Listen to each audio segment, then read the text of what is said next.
Donc bonsoir à tous. Donc moi je suis Florian Méry. Donc je suis actuellement effectivement doctorant au LEREPS en économie, donc en première année. Donc c'est le tout début de ma thèse. Donc on pourrait dire qu'en instant je suis un apprenti chercheur, c'est-à-dire donc j'ai pas encore ma thèse de doctorat. Et du coup sous la direction de Monsieur Gabriel Colettis, que vous avez pu entendre en décembre sur la question de la réindustrialisation de la France dans une perspective éco-responsable. Alors tout d'abord, effectivement, je voulais un petit peu me présenter à vous et surtout du coup préciser en fait quel est le sens finalement de faire cette démarche, de parler de cette conférence ce soir sur l'Organisation internationale du travail. Donc ça a été dit, j'ai fait mes études à Sciences Po Toulouse. Donc en particulier, j'ai fait dans un master qui est le master développement et solidarité internationale.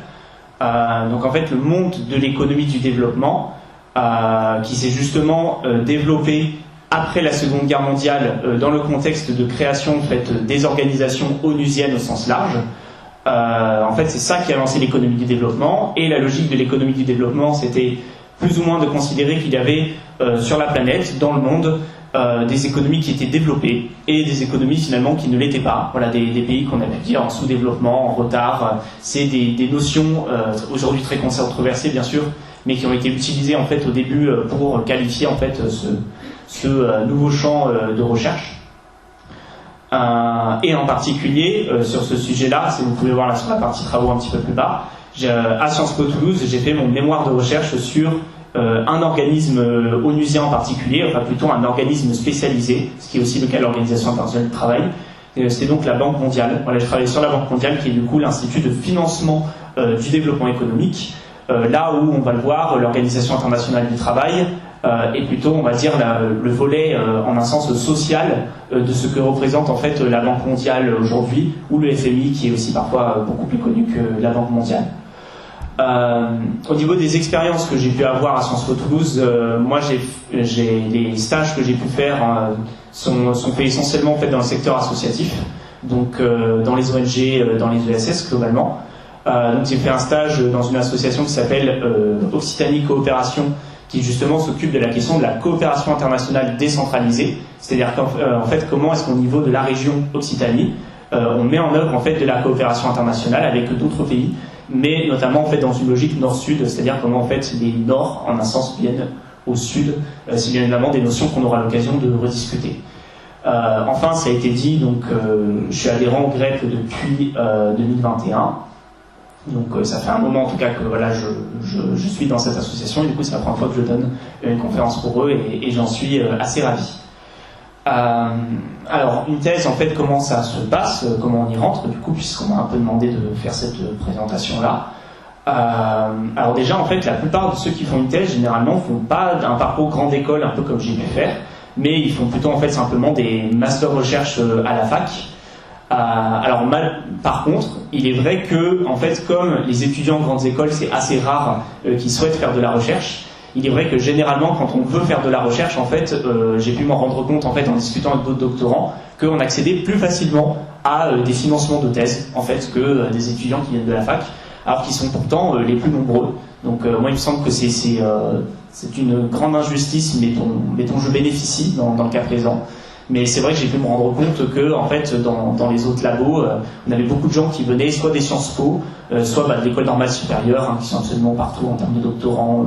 On en voit dans absolument dans toutes les équipes, dans tous les labos, pas simplement à Paris, hein, ils sont partout dans un sens.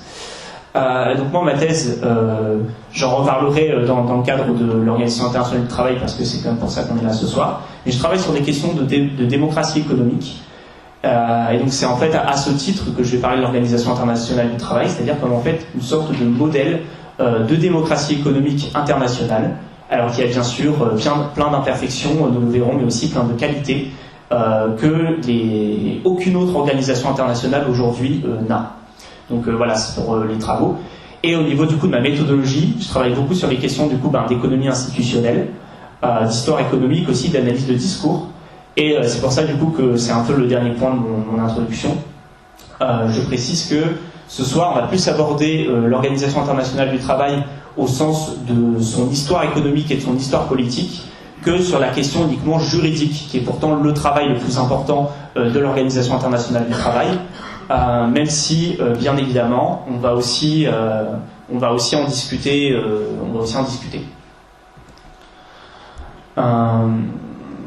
Oui, donc ça, alors, du coup, c'est que des choses que j'ai dites précédemment. On parle des 80 ans d'existence de l'Organisation internationale du travail.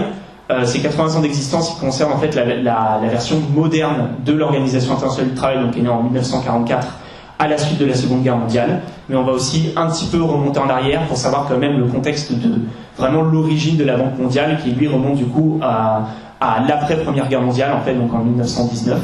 Et donc qui a fêté son centenaire il y a quelques années, donc en 2019, qui sont aussi des éléments que je vais aborder. Et enfin, du coup, moi c'est mon premier travail scientifique sur l'Organisation internationale du travail, donc je ne suis pas, pour ainsi dire, on va dire, un expert de la question. Par contre, mon travail repose sur le fait d'avoir écouté les experts sur le sujet. Et en particulier, je me suis beaucoup basé sur les travaux d'un chercheur en sciences politiques qui s'appelle Cédric Leterme, donc qui travaille pour le Centre de recherche et d'information sociopolitique en Belgique, sachant que la Belgique en fait est un pays qui historiquement a eu une place en fait assez importante dans le développement de l'OIT et en fait qui vraiment joue le jeu. C'est un pays qui est particulièrement exemplaire dans l'OIT parce que c'est un des pays qui a ratifié le plus de conventions juridiques en fait de l'Organisation internationale du travail, et un certain nombre en fait de Belges ont été à des postes de direction en fait au sein de l'Organisation internationale du travail ou aussi du Bureau international du travail, donc le BIT. C'est-à-dire plus parfois par ce nom-là qu'on entend l'OIT, et du coup j'en reparlerai.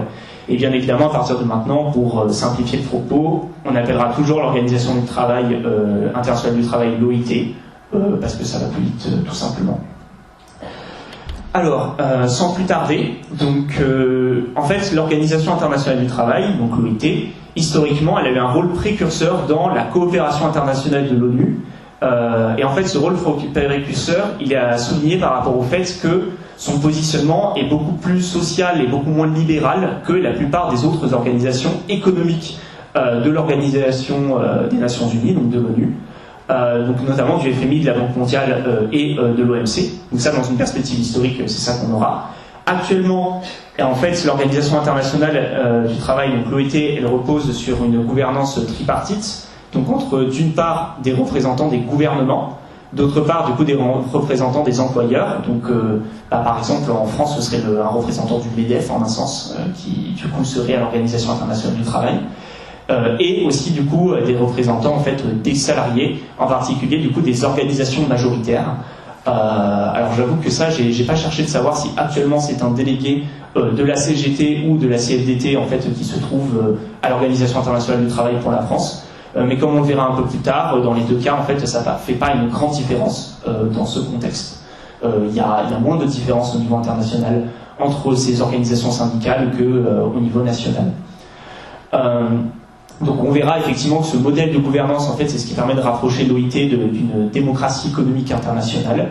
C'est-à-dire, en fait, comment est-ce qu'on pourrait demain gérer l'économie, pas simplement au niveau des nations, mais aussi dans une perspective internationale. Et du coup, pour moi, je suppose que ça va de pair. C'est que pour qu'elle soit gérée au niveau international, cette économie, il faut forcément prendre en compte la question sociale, donc en particulier la question du travail, mais aussi en fait la question environnementale, qui est en fait un peu le seul moyen de s'assurer que cette démocratie soit bien effective et que ce ne soit pas simplement la force en fait de l'argent qui détermine comment cette économie est gérée. Et c'est pour ça qu'on s'intéressera à l'OIT comme un modèle de gouvernance pour l'avenir, pour faire face aux défis sociaux et environnementaux du XXIe siècle. Alors je vous mettrai rapidement le plan, voilà, qui est en 4 parties et qui effectivement, du coup, comme je l'avais précisé, s'inscrit dans une chronologie historique. Alors tout d'abord, en première partie, donc on va s'intéresser en fait un peu à la préhistoire de l'Organisation internationale du travail, donc de 1919 à 1945. On va se poser 3 questions. On va se demander comment est-ce que l'OIT est apparu, dans quel contexte. On va voir les différentes du coup formes qu'ont pris l'OIT en fait avant de devenir l'OIT, comme on dit, la préhistoire de l'organisation. Et enfin, un point assez intéressant, comment l'OIT a survécu à la Seconde Guerre mondiale, sachant que l'OIT en fait faisait initialement partie de ce qu'on appelait la Société des Nations, donc la SDN, et que la SDN par contre n'a pas survécu, enfin qu'elle a disparu en fait suite à la Seconde Guerre mondiale. Donc c'est vraiment ces trois questions-là auxquelles on va s'intéresser. De toute façon, vous allez pouvoir le lire pendant ma présentation. Alors déjà, comment est-ce que l'OIT est apparue? En fait, elle apparaît dans un double contexte. Il y a un contexte qui est structurel, qui en fait date de bien avant en fait 1919, qui est celui de la révolution industrielle, et c'est par ça que je vais commencer à parler. Donc en fait, la révolution industrielle, donc qui débute au XVIIIe siècle, qui va vraiment bouleverser en fait d'abord les économies, les pays européens, et ensuite en fait progressivement le monde entier, qui va vraiment installer le capitalisme sous sa forme moderne telle qu'on connaît aujourd'hui, en tout cas le capitalisme industriel. Dans cette présentation, on part du principe que en fait aujourd'hui on est toujours dans un capitalisme industriel, même si bien évidemment il a évolué depuis cette période-là. Et en fait c'est une période qui est marquée par une très forte exploitation du travail. Et en fait cette exploitation massive du travail qui en fait devient industrielle va entraîner l'apparition de beaucoup de mouvements sociaux et de révoltes ouvrières très très importantes qui vont en fait faire en sorte que du coup le travail devienne vraiment la question sociale centrale en fait de la période. C'est-à-dire qu'entre le XVIIIe siècle et le XXe siècle, le travail c'est la question sociale qui va écraser toutes les autres. Elle va être considérée à la fois comme en fait une richesse économique, voilà le travail comme richesse économique, mais aussi comme un facteur d'instabilité sociale, c'est-à-dire que les gouvernements dans tous les pays du monde vont se poser la question de comment est-ce qu'on fait pour que finalement les travailleurs continuent à œuvrer au bon fonctionnement de l'économie, au bon fonctionnement de la société, sans finalement qu'il y ait trop d'instabilité liée en fait aux révoltes ouvrières. Un exemple historique par lequel je voulais commencer de parler, c'est que donc en fait en 1848 il y a eu en fait la révolution de février, ce qu'on appelle la révolution de février en France, qui est liée en fait à la chute de la monarchie de Juillet, donc avec donc le roi Louis-Philippe Ier, et qui a permis en fait l'apparition de la Seconde République en France. Et notamment un point assez intéressant de comment en fait ça s'inscrit dans l'histoire de l'OIT, c'est qu'en fait cette constitution du coup de 1848, en fait c'est la première en France qui conduit en fait à l'abolition de l'esclavage. L'esclavage en fait étant un peu la forme suprême d'exploitation du travail, et qui du coup c'est un petit peu en fait de valeur étalon pour comprendre en fait la logique en fait de l'organisation du travail, comment en fait est-ce qu'elle fait en sorte de développer en fait les droits du travail des travailleurs en fait dans le monde entier. Comment en fait on construit du droit international du travail. Alors ensuite j'ai dit qu'on allait parler du coup des différentes formes de l'organisation internationale du travail. Donc en fait c'est très lié au mouvement socialiste en fait des internationales socialistes. Donc on peut notamment citer 1864, qui est en fait la création de l'Association internationale des travailleurs, donc l'AIT. Alors cette organisation, elle a une spécificité, c'est que elle est créée par des militants socialistes. Alors sachant qu'à l'époque socialiste, ça n'a pas le sens dont ça relève aujourd'hui, c'est-à-dire que socialiste aujourd'hui, on pense au Parti socialiste et des fois on se demande ce qu'il y a vraiment de socialiste. Mais à l'époque, quand on parle de socialisme, en fait, on parle de tous les courants qui sont pour l'abolition du capitalisme. Voilà. Alors, il y a des mouvements réformistes aussi, hein, il y en a déjà à cette période-là, mais en tout cas, ils sont tous d'accord sur le fait que l'objectif n'est pas tant d'accommoder la société au capitalisme, mais de l'abolir. Et donc, ces militants socialistes, en plus, ils sont poussés par un mouvement ouvrier qui est extrêmement massif à l'époque, et surtout, qui est largement acquise aux idées révolutionnaires. C'est-à-dire que la plupart, en fait, des mouvements ouvriers ne sont pas pour faire du réformisme, qui nous le verrons en fait est la principale caractéristique de l'OIT, mais sont vraiment en fait pour la révolution, en fait qui considèrent comme le seul moyen durable d'adopter en fait une législation internationale du travail qui leur soit plus favorable. C'est-à-dire il y a une méfiance vis-à-vis du réformisme qui est extrêmement importante au départ. Alors l'AIT, elle est aussi accompagnée dans son essor par ce qu'on appelle en fait le catholicisme social, qui en fait se traduit par l'engagement de plusieurs personnalités catholiques importantes en faveur de la protection des travailleurs, et qui en fait est une espèce on va dire, de réaction progressiste de l'Église vis-à-vis d'une situation où son pouvoir séculier, donc son pouvoir matériel, mais aussi son pouvoir spirituel, est de plus en plus contesté notamment par la montée du communisme, mais aussi par la montée du capitalisme, en fait, par finalement ces deux nouvelles idéologies. Une date assez importante aussi, c'est 1883. C'est un moment où en fait la question sociale prend tellement de place que des gouvernements vont commencer à mettre en œuvre en fait des systèmes de protection sociale à l'échelle nationale. Donc en 1883 notamment, c'est en Allemagne le chancelier qui est pourtant en fait un ultra conservateur à l'époque, hein, le chancelier Bismarck, qui va instaurer en fait les premières assurances sociales nationales. Et en fait, il va le faire uniquement sous la pression en fait du mouvement ouvrier, et en fait face à un risque de révolte sociale extrêmement important. Et en fait, du coup, tous ces mouvements sociaux vont se poursuivre tout au long en fait du XIXe siècle, avec donc, comme je l'ai précisé, finalement des classes laborieuses et des classes ouvrières qui sont majoritairement acquises à l'idée de la révolution. Donc ensuite, en 1889, donc le mouvement ouvrier en fait se transforme dans du coup la Seconde Internationale ouvrière, dans laquelle en fait les militants socialistes du coup vont aussi de plus en plus coopérer avec des militants communistes et anarchistes. Pareil, ça va toujours être accompagné en fait par le catholicisme social qui à l'époque en fait s'intègre parfaitement en fait dans ce mouvement de la Seconde Internationale, même s'ils n'en font pas directement partie. C'est aussi à ce moment-là qu'on commence à avoir en fait les premières conférences intergouvernementales sur la question du travail, donc notamment en 1890, où on a une conférence intergouvernementale à Berlin qui représente 12 pays européens qui essaient de mettre pour la première fois en fait une action concertée sur la question du droit du travail international, des travailleurs. Et en fait, toutes ces premières conférences, ce qu'on peut remarquer, c'est que en fait c'est des discussions, mais qui n'ont aucun effet, on va dire, concret sur le droit du travail en Europe. Et c'est surtout que c'est des discussions qui se font entre gouvernements. C'est-à-dire que le mouvement ouvrier n'est pas du tout représenté en fait dans ces discussions.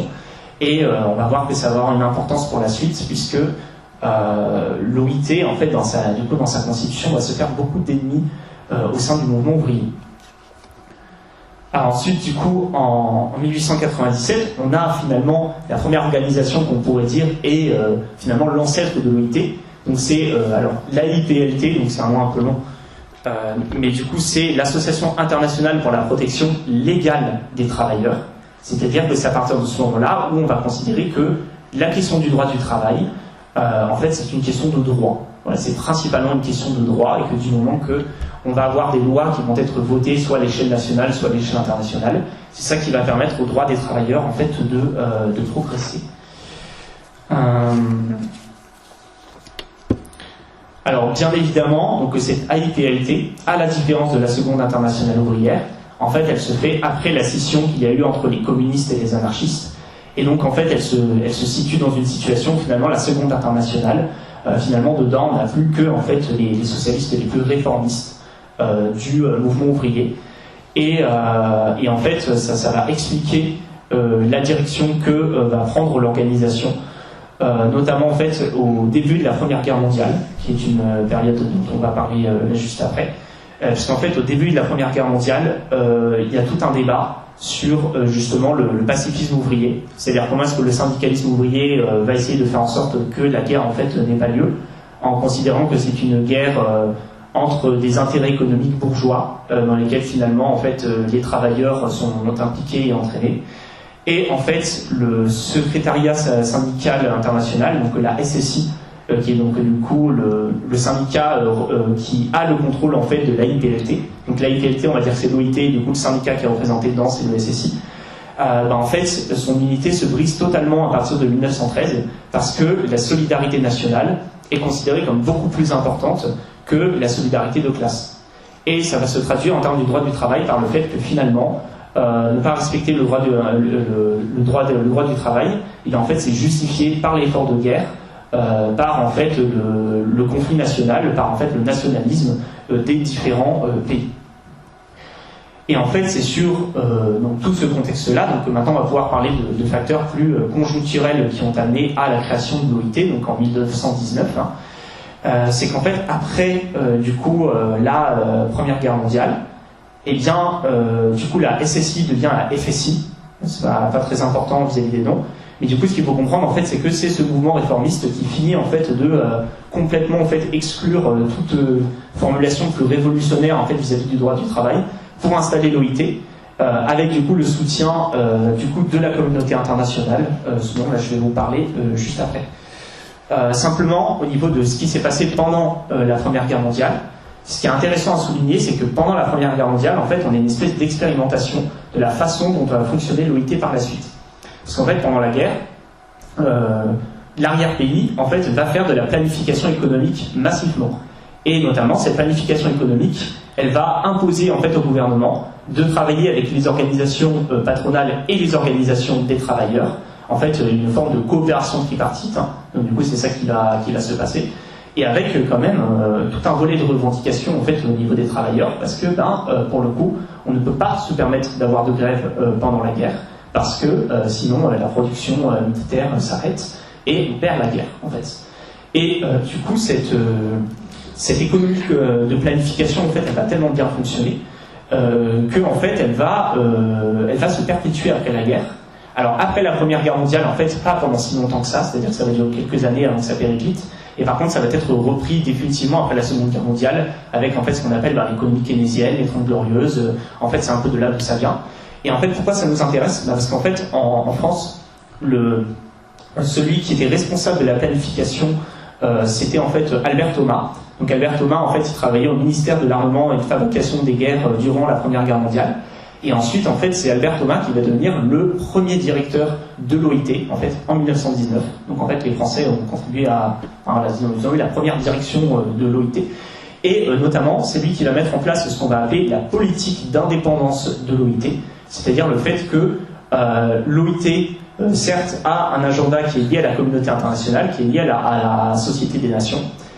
Pour autant, sa mission, sa raison d'être, c'est d'améliorer le droit international du travail, y compris si cela suppose d'aller à l'encontre en fait des gouvernements nationaux. C'est-à-dire qu'en fait, il y a vraiment cette philosophie de l'OIT de ne pas céder, de ne pas en fait être embarqué dans des intérêts gouvernementaux, dans des intérêts nationaux. Donc il y a une forme d'hyper antinationalisme.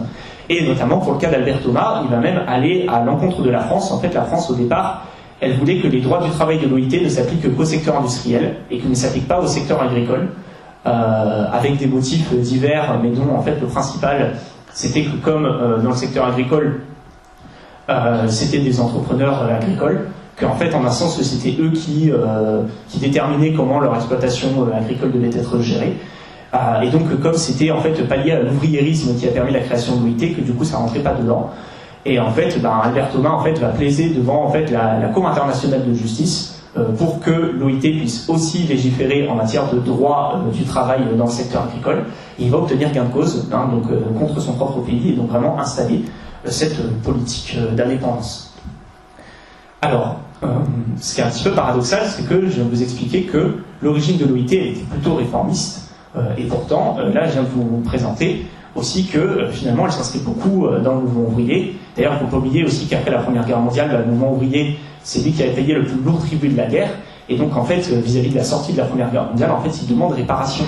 Il y a vraiment ce côté de bon, cette guerre on l'a faite, vous ne voulez pas la faire, on a gagné en fait grâce à nous. Donc s'il n'y a pas un droit international du travail qui se met en œuvre, eh bien on va faire des révoltes sociales, on va faire des grèves massives, et en fait on va démolir les États bourgeois. C'était un peu ça, cette logique révolutionnaire. Et donc en fait l'OIT est obligé de prendre en fait une posture qui est très radicale pour le camp occidental, mais qui a en fait pour objectif de contenir une approche qui est encore plus radicale que la sienne, qui est en fait l'approche communiste. C'est-à-dire que l'OIT, en fait, elle est créée pour s'opposer à la révolution russe de 1917. Elle est vraiment créée comme un outil, en fait, d'anticommunisme. C'est-à-dire qu'en gros, le deal qui est proposé, en fait, à la classe ouvrière occidentale, c'est en fait, un droit international du travail leur sera garanti, grâce au gouvernement aussi, grâce aux organisations patronales, donc avec cette gouvernance tripartite. Et en échange, le mouvement ouvrier arrête d'être révolutionnaire et ne bascule pas en fait dans le communisme. C'était un peu ça le type de l'époque. Et c'est dans ce contexte du coup que l'OIT va être en fait utilisé comme un instrument où on est bien obligé de capituler sur un certain nombre de points, mais en même temps on évite que ça déborde trop. en restant dans le strict respect du droit, finalement, de l'état de droit international, on pourrait dire. C'est intéressant. Alors, maintenant, on va un petit peu rentrer dans la partie un peu plus institutionnelle de l'OIT, en fait, comment est-ce qu'elle s'est installée, comment elle a pu survivre, en fait, dans l'entre-deux-guerres, puis, en fait, au lendemain de la Seconde Guerre mondiale. Donc, déjà, un point sur lequel je passe assez rapidement, c'est que l'OIT a été, en fait, fondée pendant le traité de Versailles. Donc, en fait, pendant le traité de paix de la Première Guerre mondiale, et notamment avec cette idée centrale que, pour avoir la paix militaire, il fallait avoir aussi la paix sociale. Et comme le travail, en fait, est la question sociale principale de l'époque, eh bien, il faut forcément créer une organisation qui permette la paix, donc l'ONU, mais il faut aussi une organisation spéciale pour obtenir la paix sociale, qui se trouve être l'OIT. Alors, du coup, pas l'ONU, pardon, à l'époque, du coup, c'était la Société des Nations, donc l'ancêtre de l'ONU. Et du coup, en fait, c'est à ce moment-là, donc, on a la constitution de l'OIT, donc en fait, que je vais vous lire juste son préambule, mais parce que c'est très court. Le préambule de la constitution de l'OIT, en fait, il repose sur 3 principes. Donc, sur un principe politique de garantir la paix, parce que la paix universelle et durable ne peut être fondée que sur la justice sociale. Ensuite, elle a pour objectif de promouvoir la justice sociale, donc en fait, en précisant qu'il existe des conditions de travail qui implique une situation d'injustice et de misère et de privation pour de très nombreuses personnes, qui menacent la paix et l'harmonie universelle. Et enfin, il y a l'idée aussi, d'un point de vue économique, d'assurer ce qu'on appelle une concurrence équitable, c'est-à-dire le fait que si le droit du travail est différent entre les pays, eh bien en fait il va y avoir un nivellement par le bas du droit du travail vers en fait le droit du travail le moins favorable finalement, parce qu'on va pouvoir délocaliser, parce qu'on va pouvoir produire ailleurs, et aussi parce que ça veut dire que les gouvernements les plus réactionnaires sur la question du travail au niveau mondial vont pouvoir en fait soutenir les pays dans lesquels il va y avoir des révoltes ouvrières. Donc il y a vraiment cette dynamique qui se met en œuvre. Et donc en fait face à ça, l'OIT promet en un sens que le droit international du travail va permettre de résoudre ce problème, parce que du coup il y aura le même droit du travail partout, et donc il ne pourra pas y avoir cette concurrence internationale sur la question du droit du travail. C'est d'ailleurs aussi intéressant de remarquer du coup que c'est bien en fait le début des années 20 en fait qu'on a pris cette prise de conscience, et qu'elle n'est pas en fait récente, c'est-à-dire elle ne date pas en fait de la vague de mondialisation récente qu'on a pu avoir à partir des années 50 en fait. C'est-à-dire c'est bien antérieur à la question de l'Organisation mondiale du commerce en fait finalement.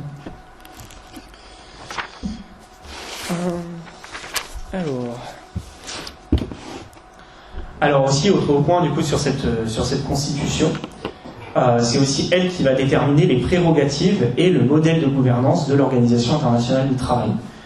Donc là d'ailleurs je vais 2 secondes passer sur cette slide là, parce que c'est un peu mélangé. Donc en fait au niveau de ces prérogatives, là du coup il faut que je vous montre, oui voilà. Là, vous voyez sur du coup la problématique du milieu, donc quelles sont les modalités d'action de l'OIT. En fait, ses principales prérogatives, du coup, c'est l'action normative. Au départ, d'ailleurs, c'est même que ça, c'est-à-dire qu'elle a pour objectif de produire du droit, et c'est tout. Et en termes, du coup, de gouvernance, si je viens juste avant, alors que c'est première question, donc c'est la question en fait du tripartisme, c'est-à-dire qu'elle installe l'idée qu'il va y avoir des représentants gouvernementaux, des représentants syndicaux et des représentants patronaux, qui vont en fait tous ensemble construire le droit international du travail. Et ça, c'est une véritable révolution au niveau de la gouvernance des institutions onusiennes, parce que dans toutes les autres institutions onusiennes, il n'y a globalement que les États qui sont représentés. Et ensuite, alors certes, maintenant les ONG se sont vachement développées, c'est-à-dire les associations internationales, et il y a aussi les entreprises internationales qui sont forcément très présentes, mais elles ne sont pas à un titre officiel. C'est-à-dire qu'en fait, elles sont là finalement en appui au gouvernement. Elles font du lobbying, voilà, il y a du lobbying associatif et il y a du lobbying d'entreprise. Mais là, en fait, c'est complètement différent, c'est-à-dire que au conseil d'administration de l'OIT, il y a des travailleurs, il y a des employeurs, et aussi, en fait, à l'Assemblée générale de l'OIT, les travailleurs, du coup, je l'expliquerai un peu après, ils représentent en fait un quart des représentants. Et du coup, il y a des situations, forcément, si les travailleurs arrivent à convaincre suffisamment de gouvernements de voter des motions, en fait, à l'OIT, et c'est celles-ci qui font loi. C'est-à-dire que c'est la seule organisation internationale aujourd'hui où il y a vraiment des travailleurs au sens propre du terme qui sont représentés. Même s'il y a des limites, on va le voir. Enfin, Et ça, c'est un peu la partie, on va dire, croustillante du traité de Versailles. Le traité de Versailles, quand même, il donne des garanties, en fait, en termes de droit du travail, donc avec ce qu'on appelle la charte du travail. Donc déjà, il instaure le fait que le travail ne peut pas être considéré comme une simple marchandise, mais que c'est une question sociale beaucoup plus large. C'est-à-dire, on sort de cette logique où finalement le travail, ce serait simplement une affaire de commerce, et c'est quelque chose qui va aussi se retrouver dans l'OIT dans sa version moderne. C'est aussi là qu'est instituée au niveau international la journée de 8 heures. C'est-à-dire qu'en fait, dès la constitution du coup de l'OIT, on reconnaît que travailler plus de 8 heures dans une journée, c'est l'exploitation du travail qui est excessive et à laquelle il faut mettre fin. Et c'est une très grande revendication du mouvement ouvrier, plus ou moins depuis qu'il existe, cette histoire de la journée de 8 heures. Donc voilà. Il y a aussi la suppression du travail des enfants, qui est fixée comme un objectif très important de l'OIT. Et enfin, déjà du coup, en 1919, l'égalité de salaire entre les genres.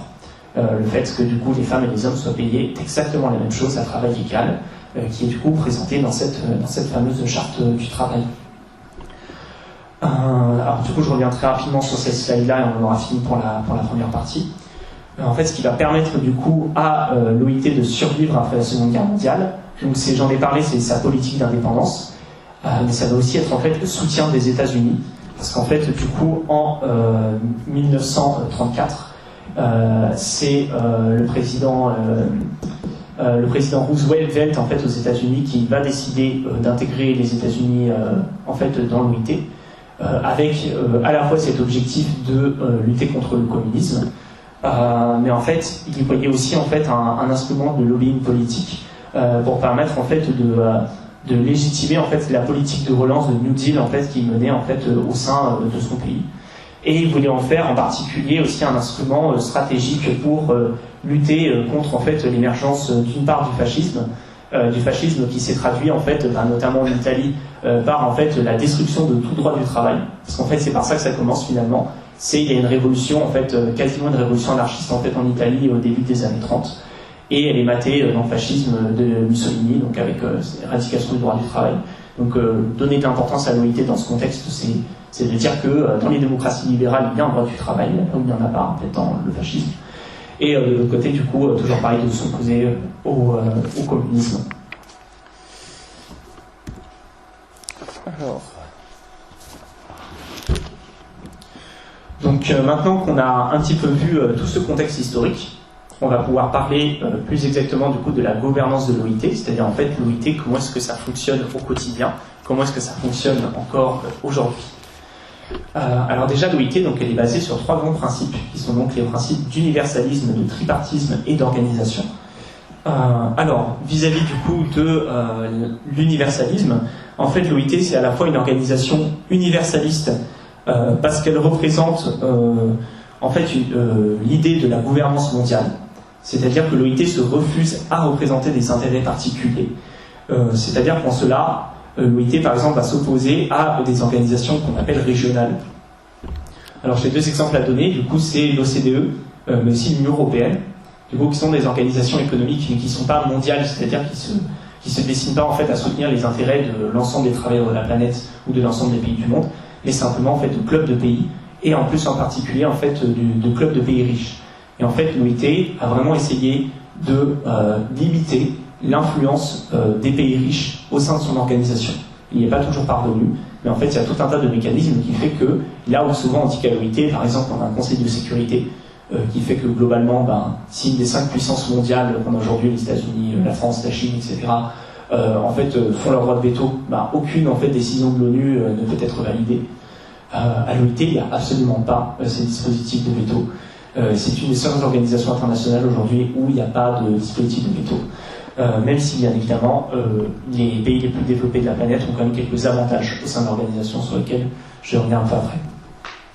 Et enfin, l'autre aspect, du coup, elle est universaliste, mais c'est aussi une organisation universelle, dans le sens où le seul critère pour rejoindre l'OIT aujourd'hui, c'est d'accepter formellement ses obligations constitutionnelles. Et ça, en fait, ce que ça signifie, c'est qu'en théorie, même si il y a des pays qui sont exclus de certaines organisations internationales, par exemple de l'OMC, eh bien, elles peuvent quand même en fait adhérer à l'OIT. On pourrait même aller plus loin, par exemple, même si bien évidemment on a un exemple purement fictif, bien évidemment il y a des rapports de force. Mais en théorie, en termes de statut, si l'État palestinien se déclarait en tant qu'État et qui respectait en fait les obligations constitutionnelles de l'OIT, l'État palestinien pourrait rejoindre l'OIT. Alors évidemment, ça n'arrivera pas parce que l'OIT est quand même il y a quand même un lien de subordination avec l'ONU, j'en parlerai aussi. Mais en tout cas, dans le principe, voilà, il y a cette idée qu'on ferme la porte à personne, finalement. Alors, bien évidemment, cette universalité, il faut quand même un petit peu la remettre en question. Je ne vais pas simplement dire que l'OIT est universelle et puis un point c'est tout. Alors en fait, il y a deux choses qui vont limiter l'universalisme de l'OIT.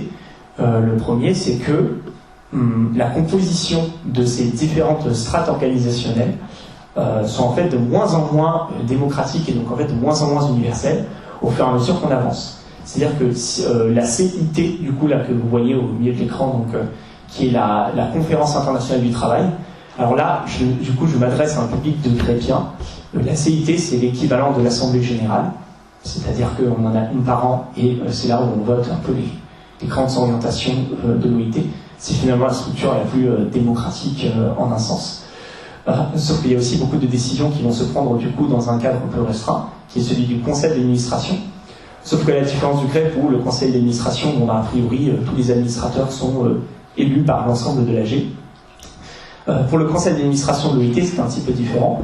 En fait, il n'y a que 55 pays qui sont représentés sur les quasiment 200 pays qui sont au sein de l'OIT. Pardon. Donc il y a en gros qu'un pays sur 4 qui est représenté au sein du CA. Et l'autre aspect, c'est qu'il y a 10 places qui sont réservées en fait aux pays les plus développés de la planète. Donc en fait, c'est-à-dire que par exemple, la France, la Chine, les États-Unis, le Brésil, il y en a d'autres, l'Allemagne, sont des pays qui sont garantis d'avoir une place au sein du conseil d'administration. Et notamment, le conseil d'administration, il a un pouvoir sur l'Assemblée générale qui est énorme, c'est que c'est lui qui décide de l'ordre du jour. L'Assemblée générale de l'OIT ne peut pas déterminer les sujets qui vont être abordés pendant l'Assemblée générale. C'est le conseil d'administration qui décide de quoi est-ce qu'on va parler. Et finalement, du coup, la démocratie ne se situe qu'au niveau de finalement quelles sont les décisions qu'on va prendre sur les points qui sont mis à l'ordre du jour. Et enfin, le deuxième aspect, bien évidemment, c'est beaucoup plus traditionnel. C'est pourquoi est-ce que l'OIT n'est pas universel? C'est parce qu'en fait, ses valeurs sont beaucoup basées en fait sur l'histoire du capitalisme industriel européen, tout simplement. Et en fait, du coup, ce sont des valeurs qui n'ont pas forcément de sens pour en fait les autres traditions historiques qu'on peut avoir sur la planète. Et en particulier, pendant tout le XXe siècle, la tradition historique du communisme oriental, en fait, qui se développe un peu en opposition au capitalisme occidental. Et du coup, sur le deuxième principe de l'OIT, qui est du coup le principe en fait du tripartisme, en fait, c'est-à-dire que oui, en Europe, le fait que finalement, pour garantir le droit du travail, on a des syndicats, on a des organisations qui représentent les employeurs et on a des représentants gouvernementaux, c'est quelque chose qui pour nous va de soi. Mais en fait, les traditions syndicales qu'on peut avoir dans des pays communistes ou même par exemple, si on prend l'exemple du monde arabo-musulman, c'est vu de façon très différente et cette idée même de tripartisme elle est un peu obsolète, notamment dans des pays où, comme il n'y a pas eu en fait de démocratie libérale, dans des pays qui ont été finalement soit colonisés puis finalement des démocraties imparfaites ou des dictatures selon les cas, en fait il n'y a pas du tout cette même culture syndicale que celle qui a pu se développer pendant la révolution industrielle en fait dans les pays européens. Par contre, il y a une culture effectivement pour les pays décolonisés d'indépendance nationale. Et cette indépendance nationale, en fait, elle se rame en fait avec un syndicalisme traditionnel comme nous en fait on entend en Europe. Elle s'est soit faite dans un syndicalisme révolutionnaire plutôt communiste, soit elle s'est faite simplement en fait sans syndicalisme, c'est-à-dire qu'en fait c'était pas la question du travail qui était la question sociale structurante du coup dans les pays colonisés, mais c'était bien pour le coup la colonisation. Enfin voilà, c'est un peu un exemple que je voulais vous transmettre par rapport à ça. Et donc en fait du coup, comment est-ce que fonctionne le tripartisme à l'OIT? Parce que je vous ai dit que c'était démocratique, mais en fait jusqu'à quel point? Donc aujourd'hui il y a 186 pays qui sont représentés à l'OIT, et chaque pays du coup a 4 représentants. Il a 2 représentants qui sont du coup... alors du coup, il y a 4 représentants, il y en a 2 qui sont issus des gouvernements. Il y en a un pour les organisations d'employeurs, il y en a un pour les organisations de travailleurs. Alors j'imagine que pour certains, ça va laisser des choses un petit peu sceptiques, parce qu'on aurait pu penser que si c'est une organisation tripartite, pourquoi est-ce qu'on n'en aurait pas un chacun? Voilà, ne serait-ce que ça. Alors ça, l'argument qui est trouvé, en fait, il est tout simple. C'est simplement d'expliquer que, en gros, l'OIT ne pourrait pas exister sans les nations. Et donc, il faut que les nations puissent, en un sens, garder la main sur l'organisation, parce qu'en fait, sinon, aucune nation, en fait, n'accepterait de se faire déposséder de sa souveraineté si finalement elle était représentée, en fait, en minorité au sein de l'Organisation internationale du travail. C'est la justification qui a été donnée, et c'est toujours la justification qui est valable aujourd'hui. L'autre aspect intéressant qu'on peut voir, du coup, c'est que, il n'y a pas un tiers de travailleurs qui sont représentés, il y a un quart de travailleurs qui sont représentés. Et en fait, à l'époque, les syndicalistes les plus, finalement, les plus à gauche, les plus révolutionnaires, finalement, de l'Organisation internationale du travail, en fait, ont refusé ce compromis pour la simple et bonne raison que, il y a un risque évident de collusion entre les gouvernements et les employeurs, qui, dans ce cas-là, du coup, représentent 3 représentants et un seul pour les travailleurs.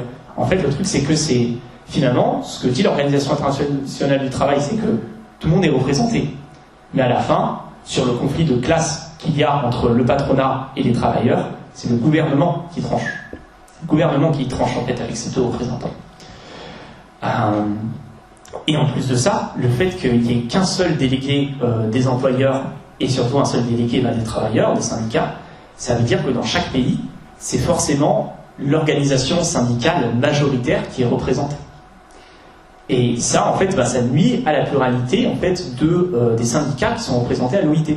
Parce que du coup, en fait, dans quasiment tous les pays du monde, le syndicat majoritaire, ce sont des syndicats généralement sociodémocrates, libéraux, réformistes. Un des 3, les 3, ça dépend un petit peu des pays. Et donc, en fait, du coup, le syndicalisme révolutionnaire n'existe pas à l'OIT, pas du tout. Et le syndicalisme communisme qui est réuni au sein de ce qu'on appelle le FSM, donc le Forum social mondial, est complètement sous-représenté. Un exemple intéressant, c'est en fait aux États-Unis.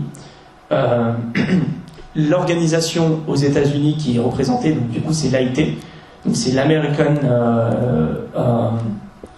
pardon, pas l'AIT, il faut que je retrouve le nom. Non, il était d'organisation, c'était pas là. Une seconde.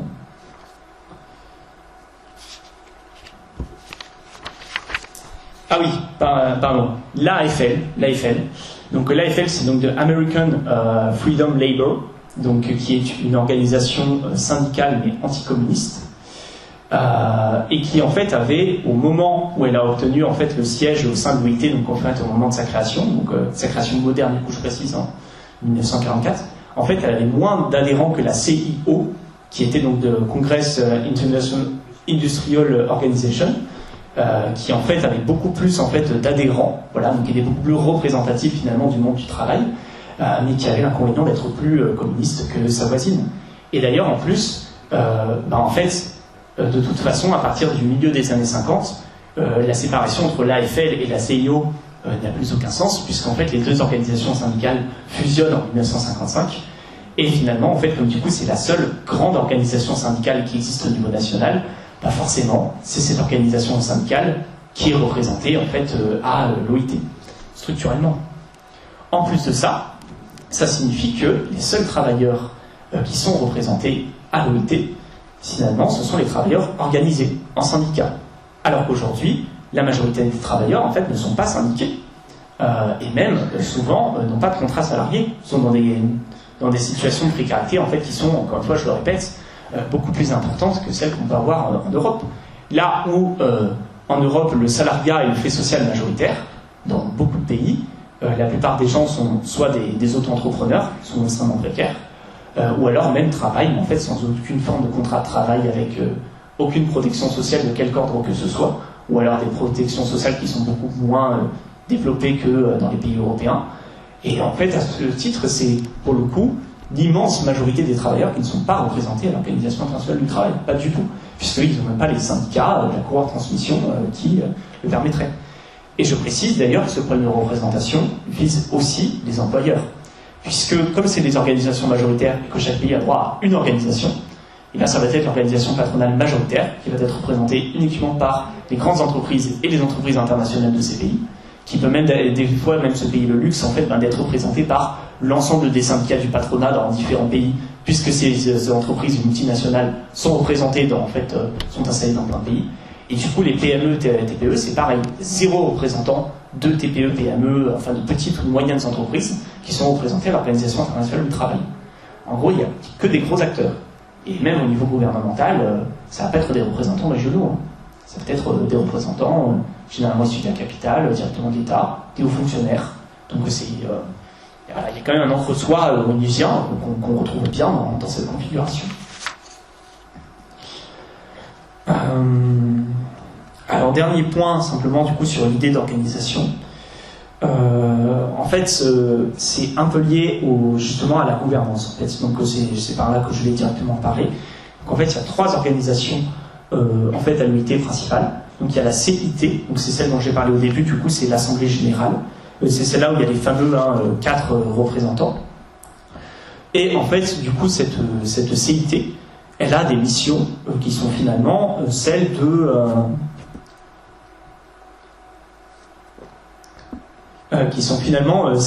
des missions qui sont assez proches de celles qu'on pourrait avoir à l'Assemblée nationale, mais à la différence que là du coup c'est pour représenter, oui je vois que leur tourne, que c'est pour représenter les intérêts du travail quoi. Donc en fait du coup c'est adopter les normes internationales et en contrôler l'application, c'est voter les budgets de l'OIT, c'est élire le conseil d'administration, ça j'en ai déjà parlé. Et du coup, c'est aussi de faire un travail constitutionnel. Et enfin, le dernier point, c'est le fait que c'est une tribune mondiale sur les questions sociales du travail. Avec le défaut, malgré tout, que c'est des syndicalistes hyper majoritaires qui sont représentés, que des grands acteurs, etc. Alors j'avance un petit peu, parce qu'effectivement, je vois que le temps tourne. J'ai prévu, ça va être à peu près aux alentours de 1 heure, là je vois que je suis à 45 minutes. Donc on a parlé de l'organisation, on va passer à la 3e partie, simplement, qui est du coup l'action de l'Organisation internationale du travail. Donc je commence par le juridique. Je vais essayer de le faire le plus simplifié possible, parce que comme j'avais précisé, c'est pas tant sur la question juridique que je voulais m'intéresser, mais sur du coup l'histoire politique et économique. Donc en fait, à l'OIT, il y a une hiérarchie des normes. C'est-à-dire que de la même façon en fait, qu'en France, on a la Constitution qui est au sommet de la hiérarchie des normes, puis on a les lois, puis on a les décrets, puis on a les ordonnances, etc. À l'OIT, c'est pareil. Le niveau le plus haut de la hiérarchie des normes, ce sont les conventions internationales du travail. Alors, aujourd'hui, il y en a beaucoup, il y en a 200, on ne va pas parler des 200. Alors, ce qui est un peu particulier avec ces conventions internationales, c'est que techniquement, c'est la constitution de l'OIT, mais dans la pratique, les États qui font partie de l'OIT ne sont pas obligés de ratifier les conventions. C'est comme si, en fait, nous, en France, on avait une partie de la constitution qu'en fait, on a le droit de ne pas respecter. Mais c'est autorisé, c'est comme ça dans les statuts, c'est-à-dire que, en fait, ce qui est voté à l'OIT, donc ils sont censés être les représentants internationaux du travail, et bien en fait, les États ne sont pas obligés de le ratifier derrière. Il y a même d'ailleurs certains pays qui ont ratifié très très peu de ces conventions. Je crois que par exemple, les États-Unis, si je ne dis pas de bêtises, ils en ont ratifié moins de 30 sur les 189 qu'il y a aujourd'hui. Malgré tout, il y a quand même des conventions qui sont un peu plus importantes que d'autres, donc c'est sur ça là que je vais me concentrer. C'est ce qu'on appelle du coup les conventions fondamentales. Donc il y en a 8, du coup que je vais très rapidement lister. Donc c'est la lutte contre le travail forcé, pas de travail forcé, il faut que tout travail mérite salaire, tout simplement. Il faut qu'il y ait une liberté syndicale et que le droit syndical soit protégé. Il faut que ces syndicats aient le droit de s'organiser et il faut qu'ils aient le droit en fait de faire de la négociation collective, notamment avec le patronat. Il faut qu'il y ait une égalité de rémunération entre les genres. Il faut lutter contre la discrimination. Et enfin, du coup, alors je ne les fais pas tous, mais parce qu'en fait il y a certaines conventions qui vont un petit peu dans le même sens. Et enfin, du coup, pas de travail des enfants. Pas de travail forcé, pas de travail des enfants, pas de discrimination, une rémunération égale et le droit syndical qui est préservé. Et en plus de ça, il y a 4 conventions qui sont un peu particulières parce qu'en fait c'est celles qui sont directement liées à l'activité de l'OIT. C'est l'inspection du travail et du coup l'inspection du travail agricole, ce dont je vous parlais, le fait que du coup ça a été intégré par Albert Thomas assez tôt du coup dans le mandat de l'OIT. Il y a aussi le fait de garantir les consultations tripartites relatives aux normes internationales du travail. C'est-à-dire qu'en fait, du moment qu'on est dans l'OIT, en fait, globalement, on est obligé d'avoir du coup des représentants syndicaux, des représentants patronaux et des représentants gouvernementaux. Ce qui, des fois, est un petit peu un exercice d'équilibriste, parce que si on prend par exemple la situation chinoise, on sait très bien qu'en fait, les grands syndicats chinois, en fait, sont directement en lien avec les gouvernements. Il n'y a pas du tout d'indépendance entre les syndicats et les gouvernements. Donc, en fait, même ce qu'on pourrait dire, c'est que pour la Chine, et c'est pas du tout le seul pays, les 4 représentants qui sont en réalité, en fait, les 4 sont des représentants gouvernementaux, globalement. Et puis, en plus, le secteur public, les entreprises, pareil, il y a beaucoup d'entreprises publiques, les entreprises ont beaucoup de comptes à rendre vis-à-vis de l'État chinois, donc, mais du coup, c'est obligatoire. Et enfin, c'est le fait d'avoir une politique de l'emploi. Et ça, c'est très important pour le fonctionnement du BIT, parce que du coup, le Bureau international du travail, donc je ne vais pas forcément avoir le temps de trop parler, mais ça, on pourra en parler pendant les questions. Du coup, le BIT, pour le coup, lui, c'est ça son rôle principal, c'est en fait de faire de la recherche. C'est de faire en fait du coup de l'expertise scientifique, de la coopération technique aussi, et notamment ils font des statistiques sur l'emploi, sur le chômage, sur les conditions de travail. En fait, c'est ça le rôle du BIT. Et le BIT aussi, l'autre aspect, c'est que c'est l'organe exécutif de l'OIT. J'ai parlé de la CIT, j'ai parlé du CA, et donc enfin il y a le BIT, c'est le bureau, littéralement. Et du coup, en fait, ce bureau exécutif, forcément, il a un poids extrêmement central, et pour le coup, au BIT, c'est toujours des représentants occidentaux. Ça n'a jamais été autre chose, en fait, il n'y a pas eu d'exception. Alors, pour être exact, si, il y a eu 2 exceptions principales. Donc pareil, on pourra en parler pendant la question. Il y a eu un Chilien, et il y a eu un Sud-Africain, si je ne dis pas de bêtises. Mais sinon, l'extrême majorité des directeurs du BIT ont été des représentants occidentaux, de façon générale. Ok, alors il me reste une dizaine de minutes. Donc les conventions, c'est le plus important. Et après, les 2 autres qui sont quand même moins importants, du coup, c'est ce qu'on appelle les recommandations internationales. Alors les recommandations, en fait, c'est comment est-ce qu'on applique les conventions. C'est du droit concret, on va dire en un sens. Voilà, c'est du droit pratique. Et enfin, il y a ce qu'on appelle les instruments déclaratoires. Alors ça, c'est magnifique, les instruments déclaratoires, globalement. C'est l'OIT se prononce sur le droit du travail en disant ce qui est bien et mal, globalement. Et les États sont invités à respecter ces résolutions, ces conclusions, ces déclarations. Mais c'est purement informel. C'est purement informel.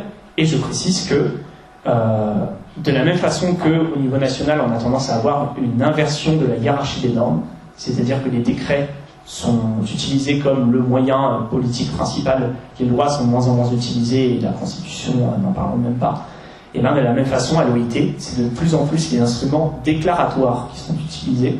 Les recommandations internationales sont aussi beaucoup utilisées. Et les conventions, en fait, il n'y en a quasiment aucune de nouvelles qui sont intégrées. D'autant plus que 50% des conventions internationales aujourd'hui ne sont pas à jour par rapport au droit du travail international actuel. Donc, en fait, c'est la moitié des conventions qui, globalement, vu la façon dont c'est formulé aujourd'hui, en fait, elles n'ont, pour ainsi dire, aucun effet. Et en fait, pourquoi est-ce qu'on se sert surtout de ces instruments déclaratoires ? Parce qu'en fait, politiquement, ils n'engagent à rien. C'est que du coup, en fait, ça renvoie à la politique nationale le fait d'appliquer ou non le droit international du travail globalement. Et du coup, enfin, pendant les 5 dernières minutes qu'on a devant nous, je voulais quand même vous parler un petit peu de l'avenir de l'organisation au XXIe siècle. Alors déjà, il faut savoir que l'OIT aujourd'hui, elle est dans une situation, c'est une organisation qui est très affaiblie. Il y a 2 causes principales. Il y a la fin de la guerre froide. Alors oui, ça peut paraître un peu étonnant, parce qu'en fait, l'OIT, elle a été spécialement conçue pour faire barrage au communisme. Mais sauf qu'en fait, du coup, avec la fin de la guerre froide et la chute du communisme, du coup, finalement, elle perd une de ses principales raisons d'être en termes de droit international du travail. Finalement, elle n'a plus de pression du mouvement ouvrier si importante que ça pour mener sa politique.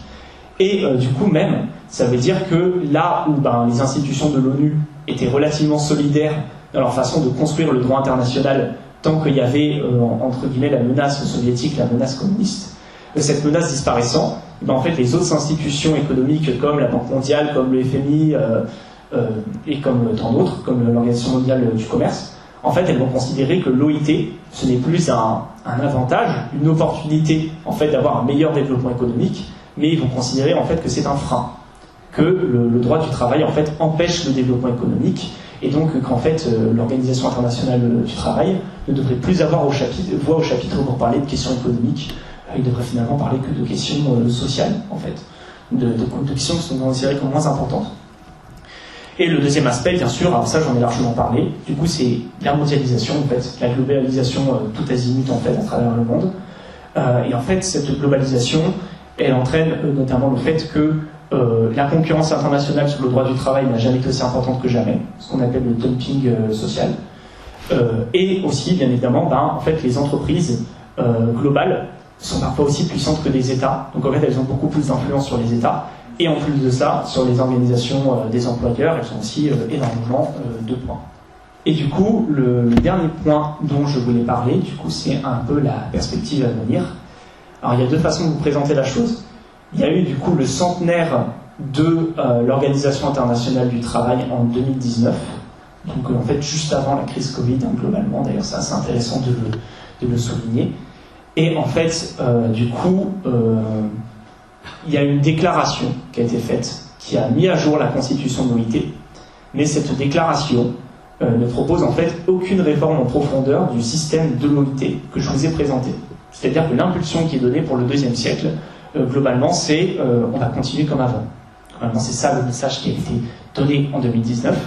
Et en fait, qu'est-ce qui a provoqué la crise Covid en fait, suite justement à cette déclaration-là? Alors, des effets positifs, mais aussi des effets négatifs que je vais essayer de vous présenter rapidement. Alors, au niveau des effets positifs, c'est que ça a permis de se rendre compte que sur le plan juridique, l'OIT est très en avance sur son temps. En fait, la question du télétravail, notamment, qui a été beaucoup mise en avant pendant la crise Covid, ça fait très longtemps en fait que l'OIT travaille dessus, sur ces nouvelles formes de travail, sur la façon en fait d'adapter les conditions de travail pour en fait notamment les rendre plus agréables pour les travailleurs. Mais aussi en fait pour leur en donner plus de flexibilité, on va dire. Donc ça c'est un sujet en fait qui était déjà au cœur de l'OIT, donc en fait ils se sont adaptés assez vite en fait, ils ont même pu conseiller, ils ont pu faire pour le coup beaucoup de coopération technique pour aider les États en fait à réorganiser le travail en fait au sein des pays covidés où il y a eu des confinements. Donc ils ont vraiment joué un rôle pour le coup de coopération technique et d'expertise scientifique qui est très appréciable. Donc ça c'est pour la partie positive. Par contre, sur la partie négative, c'est le fait que même si l'OIT, après la crise, a soutenu la continuité des politiques de relance au niveau mondial, c'est-à-dire en fait de continuer d'avoir les filets de sécurité et de protection sociale qui permettent finalement de se relever de la crise, en fait, comme assez souvent, ça se fait en parler pendant les questions, en fait ces discours ne sont pas suivis des faits, parce que l'organisation a un rôle en fait marginal au sein finalement du concert des organisations onusiennes, quoi.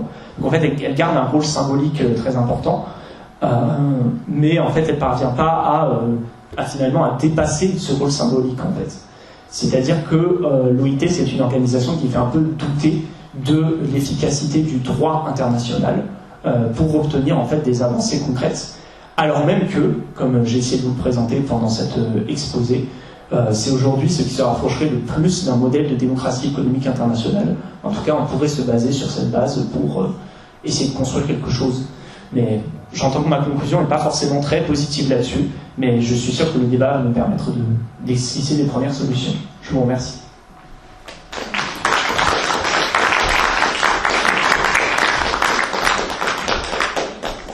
Merci Florian, c'était brillant, c'était bien. Donc, les délais, c'est parfait. Bon, donc maintenant, débat, questions. Oui, bonjour. Merci pour cet exposé. Je ne m'attendais pas à un exposé comme ça. J'hésitais à venir, mais je ne regrette pas. Parce que, bon, le travail, je suis pour sa suppression. Déjà. Le travail, qui vient de l'esclavage transformé, moderne, modernisé en travail, ça exclut les métiers. Donc on voit maintenant ce qui a été créé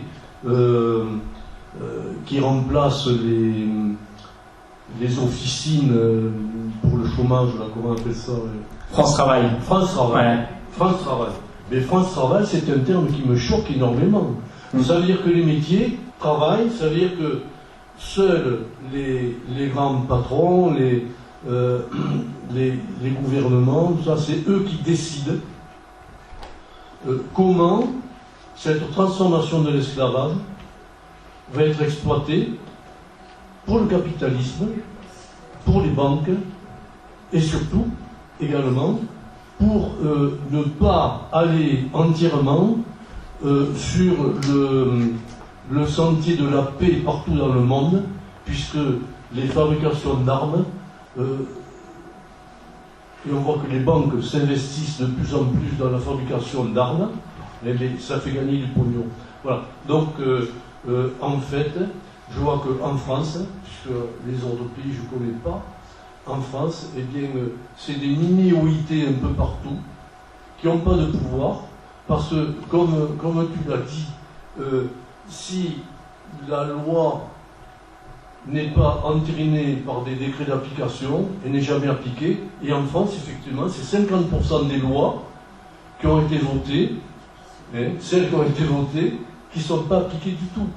Et alors, celles qui sont appliquées, ce n'est pas en faveur des gens qui ont un métier et qui essayent de... Oui, il y a un arbitraire par rapport à ça. Je veux bien répondre à celle-là avant le...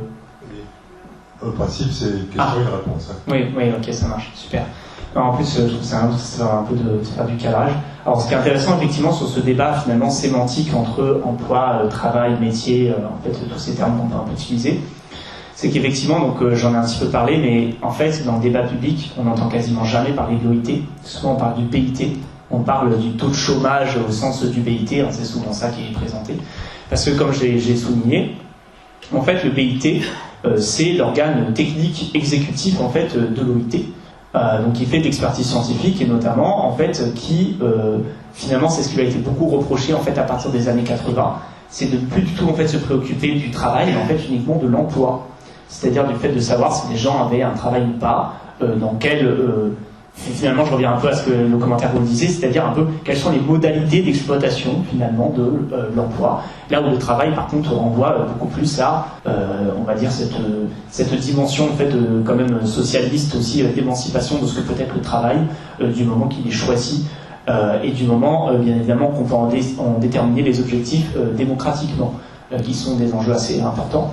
Et sur ça, c'est aussi intéressant de noter que aujourd'hui, on appelle ça l'Organisation internationale du travail, ou comme on l'a vu, du coup, en fait, le travail, c'est un objet abstrait. En fait, c'est une espèce d'abstraction, c'est un concept, c'est un sujet, en fait, si vous voulez, c'est un enjeu. Aujourd'hui, on a plein d'enjeux, on a l'écologie, on a l'économie, on a la guerre, on a le travail.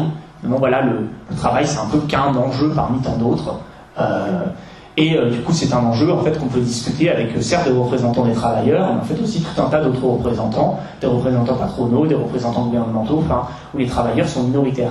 Là où, par exemple, si on prend la toute première organisation, donc en 1869, qui est un petit peu l'ancêtre du coup, enfin même le pré-ancêtre en fait de l'OIT, c'était donc du coup l'AIT, qui était du coup l'Association internationale des travailleurs, et non pas du travail. C'est-à-dire que déjà, en fait, le fait de simplement parler de travail, et du coup pas du travailleur, donc finalement des êtres humains qu'on a derrière, c'est une forme d'objectivation presque un peu technocratique, en fait, de ce qu'est le travail, qui finalement, ne serait-ce que, on voit bien un peu le discours qu'il pourrait y avoir derrière, une forme de ressources humaines que l'on peut utiliser, en fait, dans le champ de nos activités économiques, et du coup, non pas les travailleurs, en fait, comme étant les personnes qui travaillent. Et du coup, avec forcément, s'il y a un débat sur les personnes qui travaillent, forcément, ça renvoie aussi alors, je vais être un peu provocant quand je vais dire ça, les personnes qui ne travaillent pas, qui ne sont pas forcément celles auxquelles on pense, c'est-à-dire qu'en fait, ce sont souvent les capitalistes qui ne travaillent pas parce que tout simplement, ils exploitent en fait le travail des travailleurs, en fait, tout simplement. Voilà, il y a un peu de cadrage par rapport à ça. Et du coup, effectivement, France Travail, ceci c'est intéressant vis-à-vis de ce que j'ai parlé, vis-à-vis de solidarité de classe, solidarité nationale, du coup, pardon, solidarité de classe. C'est-à-dire qu'en gros, on considère que c'est à la nation, au gouvernement, en fait, de décider ce que doit être le travail, et non pas, du coup, en fait, à la classe des travailleurs elle-même. Toujours dans le domaine de la sémantique, comment on appelle l'OIT en anglais? Alors, du coup, c'est de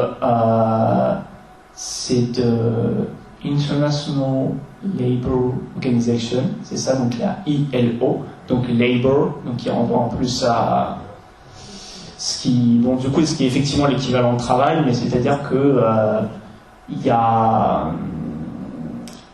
c'est-à-dire qu'en fait dans la sphère anglo-saxonne, si je peux me permettre, le débat sur le travail est souvent présenté de façon un petit peu différente que, on va dire, sous la manche, si je peux le présenter ainsi. En fait, pour la simple et bonne raison que cette distinction entre travail et emploi est utilisée par les chercheurs, hein, bien sûr, mais en tout cas dans le vocabulaire courant, il me semble qu'elle est beaucoup moins présente en fait. Et donc généralement, quand on parle de labor, effectivement, on va s'intéresser à la question du chômage ou non. On revient un peu à ça. C'est notamment, on se rend compte sur le fait qu'au Royaume-Uni, finalement, quand on a des grèves massives, comme on peut avoir en France, bah, du coup, généralement, on ne fait pas du tout la distinction entre l'emploi et le travail, on n'en est pas du tout à ce niveau-là. C'est autant les mouvements sociaux, des fois ils ont lieu au Royaume-Uni, puis ils ont lieu chez nous, parce que l'état de dégradation libérale de leur économie est plus important que la nôtre. Autant en général, on a quand même nos syndicats français, avec tous les problèmes qu'ils peuvent avoir, ont quand même souvent une avance théorique sur les syndicats anglo-saxons. Sachant que là, je précise que ma réflexion porte uniquement sur les syndicats réformistes, parce que bien évidemment, il y a aussi des syndicats beaucoup plus révolutionnaires et combatifs au Royaume-Uni, qui là sont bien évidemment beaucoup plus au fait de ces distinctions sémantiques. J'aimerais savoir ce qu'on va entendre par travail dans quelques temps. Avec toute la robotisation, numérisation, trans, etc. Voilà, travail fait par des travailleurs de l'humain. Alors je vous remercie de poser la question, parce que du coup c'était en fait de ça dont je voulais parler quand je parlais de la crise du Covid-19 et de du coup qu'est-ce que ça n'avait pas changé. Il y avait un truc que j'avais oublié de dire, effectivement c'est sur ce point-là. C'est que l'OIT encore aujourd'hui en fait il théorise très peu en fait la question de la fin du travail. Parce qu'en fait, elle la théorise uniquement, on en a parlé, dans une dimension du coup d'emploi. Bon, du coup, effectivement, je me répète un peu. Où en fait, l'avenir du travail, ça pourrait très bien être en fait qu'il n'y ait plus de travail, qu'il y ait moins de travail, avec ces enjeux en fait de réduction du temps de travail. Il y a aussi la question de comment est-ce qu'on redonne un sens au travail. C'est aussi des questions en fait qui ont été abordées en fait pendant la crise Covid. Et c'est des questions dont l'OIT.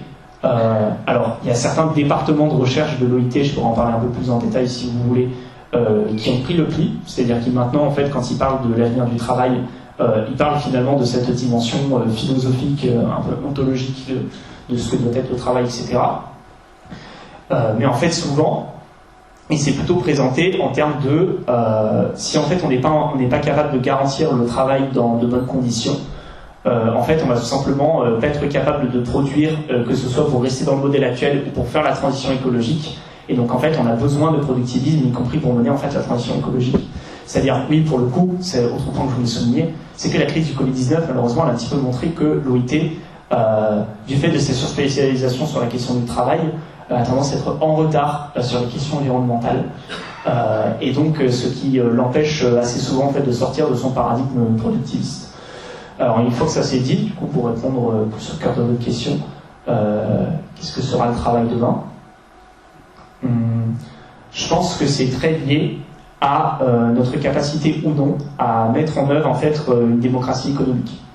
C'est-à-dire que tant que finalement on n'a pas une forme de souveraineté populaire en fait sur notre travail, c'est-à-dire qu'on n'est pas maître de pourquoi on travaille, de qu'est-ce qu'on va produire, de en fait à quoi ça sert tout ce qu'on fait, en fait on sera toujours dépendant d'intérêts en fait qui sont pas les nôtres. Et donc je pense qu'en fait c'est-à-dire que la question de comment est-ce qu'on va définir le travail, en fait, elle dépend du succès que va avoir en fait les avancées démocratiques qu'on peut réussir à obtenir à notre échelle dans les engagements qu'on peut avoir. Parce que sinon, en fait, on est condamné à éternellement subir la définition de ce qu'est le travail, et ce qu'est le bon travail, ce qu'est le mauvais travail, avec ça pourra peut-être faire l'objet d'une question, mais sur notamment toute la récupération de la valeur travail. De la valeur travail par la droite généralement, et souvent d'ailleurs pour opposer justement les chômeurs des travailleurs, avec du coup cette logique d'emploi et pas de travail.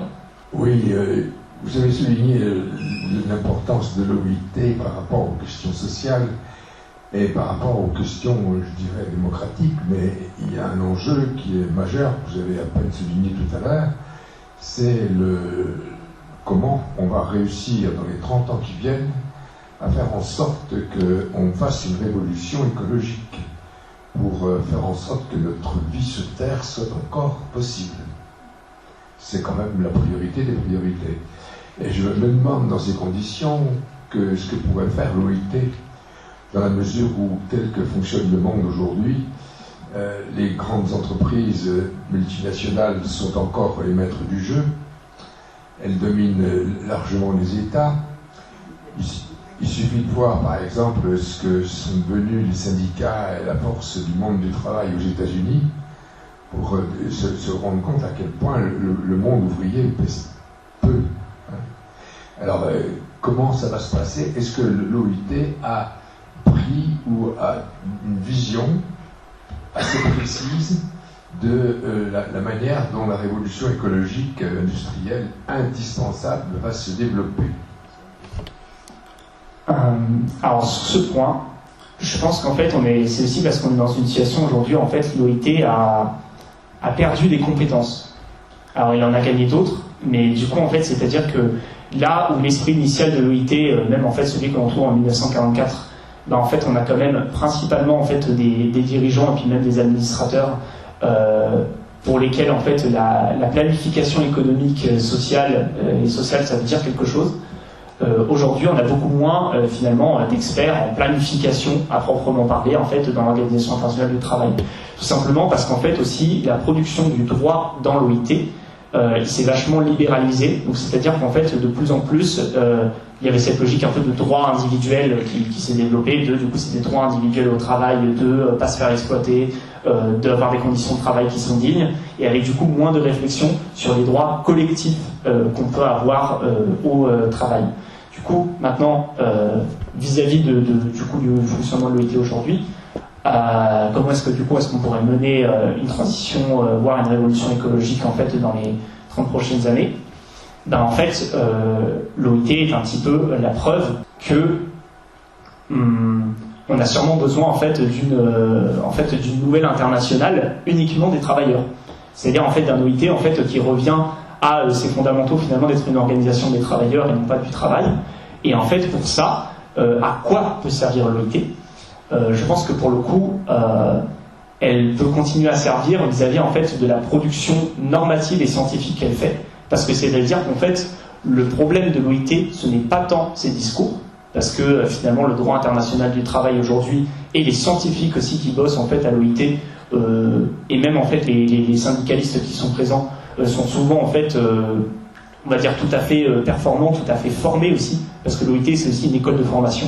C'est-à-dire qu'en fait tous les représentants à l'OIT en fait pendant qu'ils sont à l'OIT en fait ils sont formés par l'OIT au droit du travail. Donc en fait, il y a même certains syndicalistes qui, du coup, dirigeants d'organisations syndicales qui vont à l'OIT pendant quelques temps, passent par les centres de formation de l'OIT, vont dans différents bureaux à travers le monde et reviennent en fait avec une expérience qu'ils ont.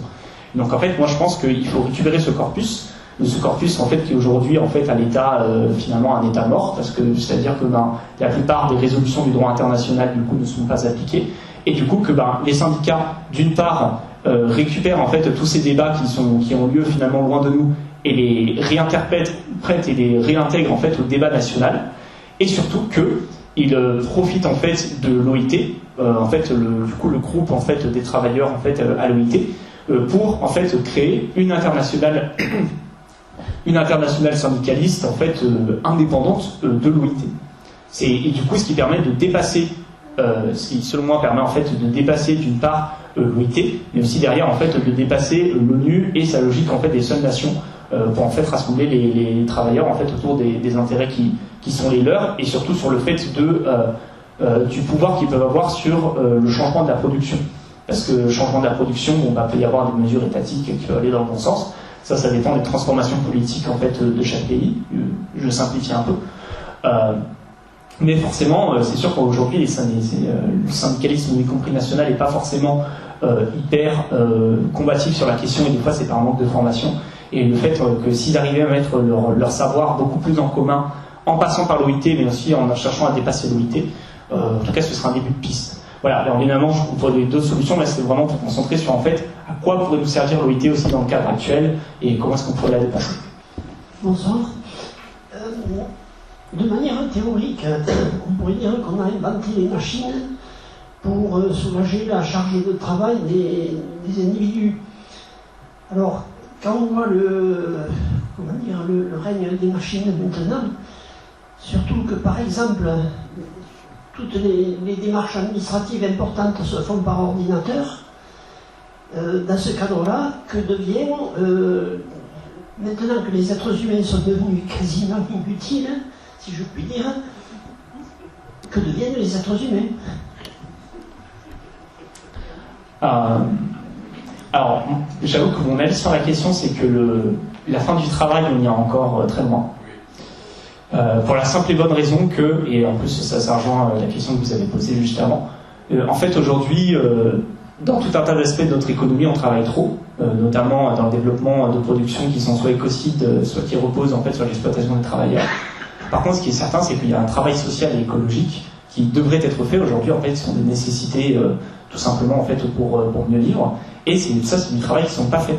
Et souvent, c'est du travail qui nécessite beaucoup plus d'emplois que en fait les secteurs traditionnels de l'économie aujourd'hui. Je vais prendre un exemple précis. On estime que ne serait-ce que pour adapter les infrastructures publiques en France, donc les remettre à niveau, et deuxièmement les adapter en fait à une situation de transition écologique, donc que ce soit du coup les infrastructures, j'entends les transports et les réseaux routiers, tous les bâtiments étatiques, que ce soit même les bâtiments municipaux, les universités, mais aussi en termes d'infrastructures, on peut penser à l'énergie, en fait, voilà, tout le secteur de l'énergie. Tout ça cumulé, il y a à peu près 10 millions d'emplois qui pourraient être créés dans ce secteur. Alors, souvent, l'argument qui va être opposé à ça, c'est le fait que pour le mettre en œuvre, sachant que ce n'est pas rentable, il faudrait de l'argent public. Voilà, c'est souvent comme ça que c'est présenté. Mais tout simplement parce qu'en fait, le processus de création de valeur n'est pas le même. Parce que c'est-à-dire que quand vous développez en fait un réseau collectif, les bénéficiaires seront l'ensemble des personnes qui bénéficient de ce réseau.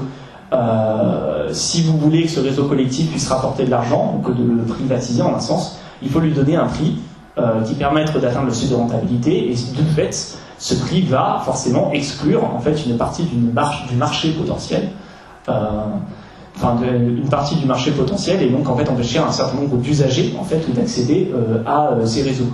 Donc voilà, donc en fait je pense que c'est juste que la question de la fin du travail, c'est aussi parce que le débat est mis en fait la fin du travail tel qu'il existe actuellement, le travail en fait qui sert en fait des valeurs économiques et pas des valeurs en fait sociales et environnementales, parce que sinon en fait on a encore beaucoup d'emplois à créer.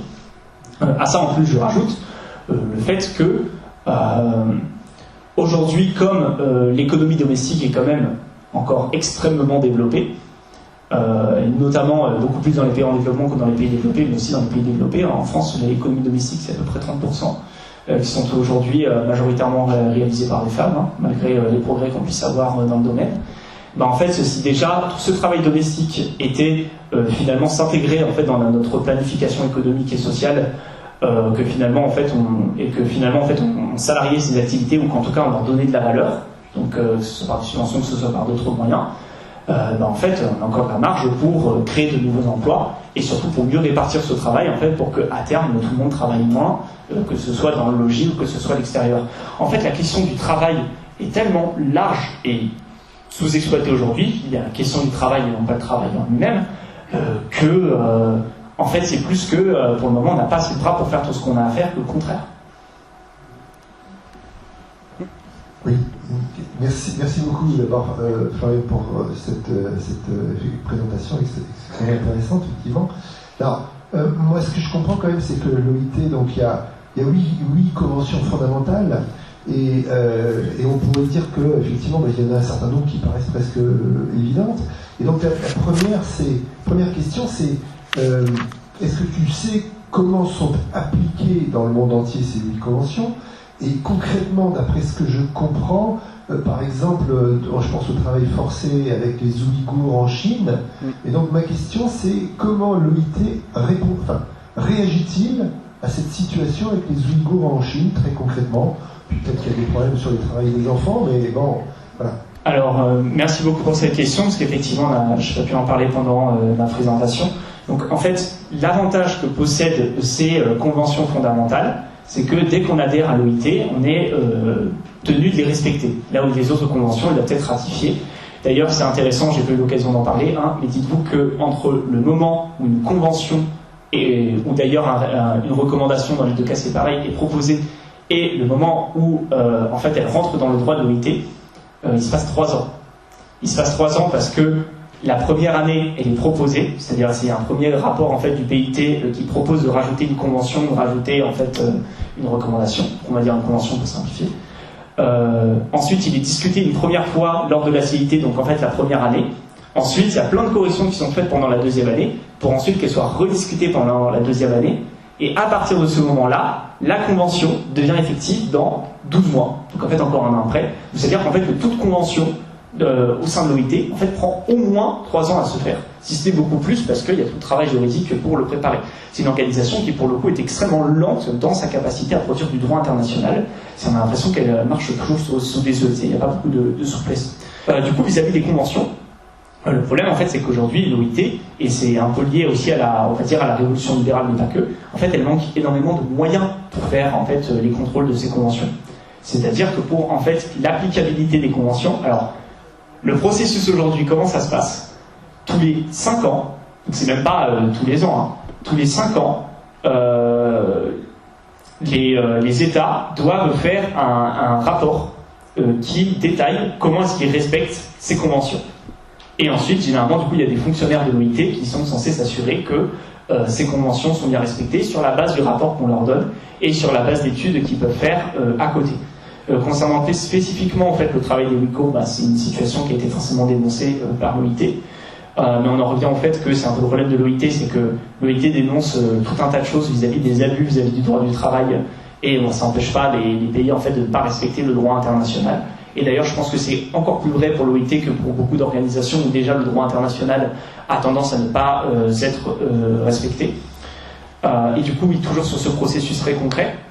Et du coup, chaque année, en fait, les gouvernements doivent fournir un rapport annuel sur la façon dont ils respectent du coup les conventions fondamentales. Sauf que le petit trick, c'est qu'en fait, ils choisissent parmi les 8 conventions celle sur laquelle ils veulent travailler pendant l'année en cours. Donc par exemple, imaginons qu'ils ont un problème sur la question du travail forcé sur une année précise, ils peuvent décider de plutôt faire leur rapport annuel, disons, sur le droit d'organisation et de négociation collective, et du coup de donner au mandat, au BIT, de plutôt traiter celle-là sur l'année en cours. C'est ça qui se passe. Tu veux peut-être compléter ta question? Oui, alors concrètement, dans le cas des Ouïghours, tu dis qu'ils ont donc dénoncé, donc ça veut dire quoi, dénoncer? Qu'est-ce qu'ils ont fait? Du coup, en fait, ce qu'ils ont fait, c'est qu'ils ont fait ce qu'on appelle, du coup, je parlais des instruments déclaratoires pendant ma présentation, ils ont fait une déclaration. Ils ont fait une déclaration dans laquelle en fait, ils donnent un avis juridique sur le fait que, justement, la situation du travail, en fait, des Ouïghours actuellement, n'est pas conforme, en fait, au droit du travail. Voilà, sans rentrer dans le débat juridique, c'est ça qu'ils ont fait. Donc, c'est des fameux instruments déclaratoires. Et en fait, cet instrument déclaratoire, qu'est-ce qu'il dit? En fait, c'est comme un peu tout droit international, c'est qu'en fait, il dit l'Organisation internationale du travail, en tant que représentant du travail dans le monde entier, considère que cette situation ne respecte pas le droit international. Voilà, donc c'est un poids symbolique, on va dire. De la même façon qu'actuellement à l'ONU, il y a une résolution qui est passée sur le génocide à Gaza, c'est pas pour autant que il n'y a pas un certain nombre de pays qui soutiennent Israël, etc. Donc c'est-à-dire en fait, ils ne peuvent pas aller plus loin. Je précise, il n'y a pas d'outil de coercition. Voilà. Comme dans absolument toutes les organisations internationales, il n'y a pas d'outil de coercition pour l'OIT. C'est-à-dire qu'ils peuvent faire des déclarations. En fait, c'est le seul instrument de sanction qu'ils ont, parce qu'ils ne peuvent même pas, demander d'amende. Il n'y a pas de système on paye des amendes quand on ne respecte pas le droit international du travail. Et la Chine a réagi comment? Timidement. Alors bon, déjà forcément, par ses représentants ont forcément voté contre à toutes les possibilités qu'il y a eu, que ce soit au conseil d'administration, en fait à peu près toutes les instances en fait qui ont empêché cette déclaration de passer. Et en plus de ça, ce que je remarque ça le problème, c'est que forcément, comme il y a des relations entre les gouvernements, il y a aussi tout un tas de gouvernements qui se sont associés à la Chine. Pour qu'en fait cette déclaration elle soit un petit peu vidée de son contenu.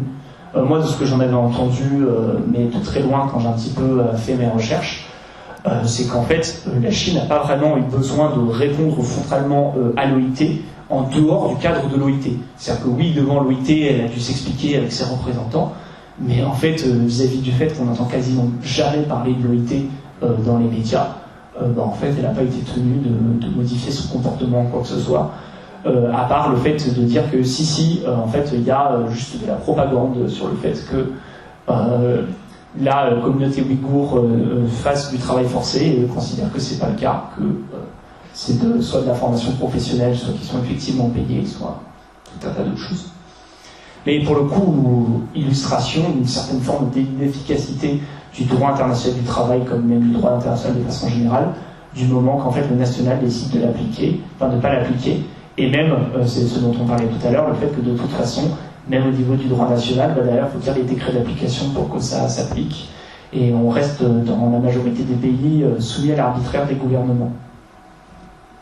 Oui, quels sont les rapports, les relations entre l'OIT et l'ONU?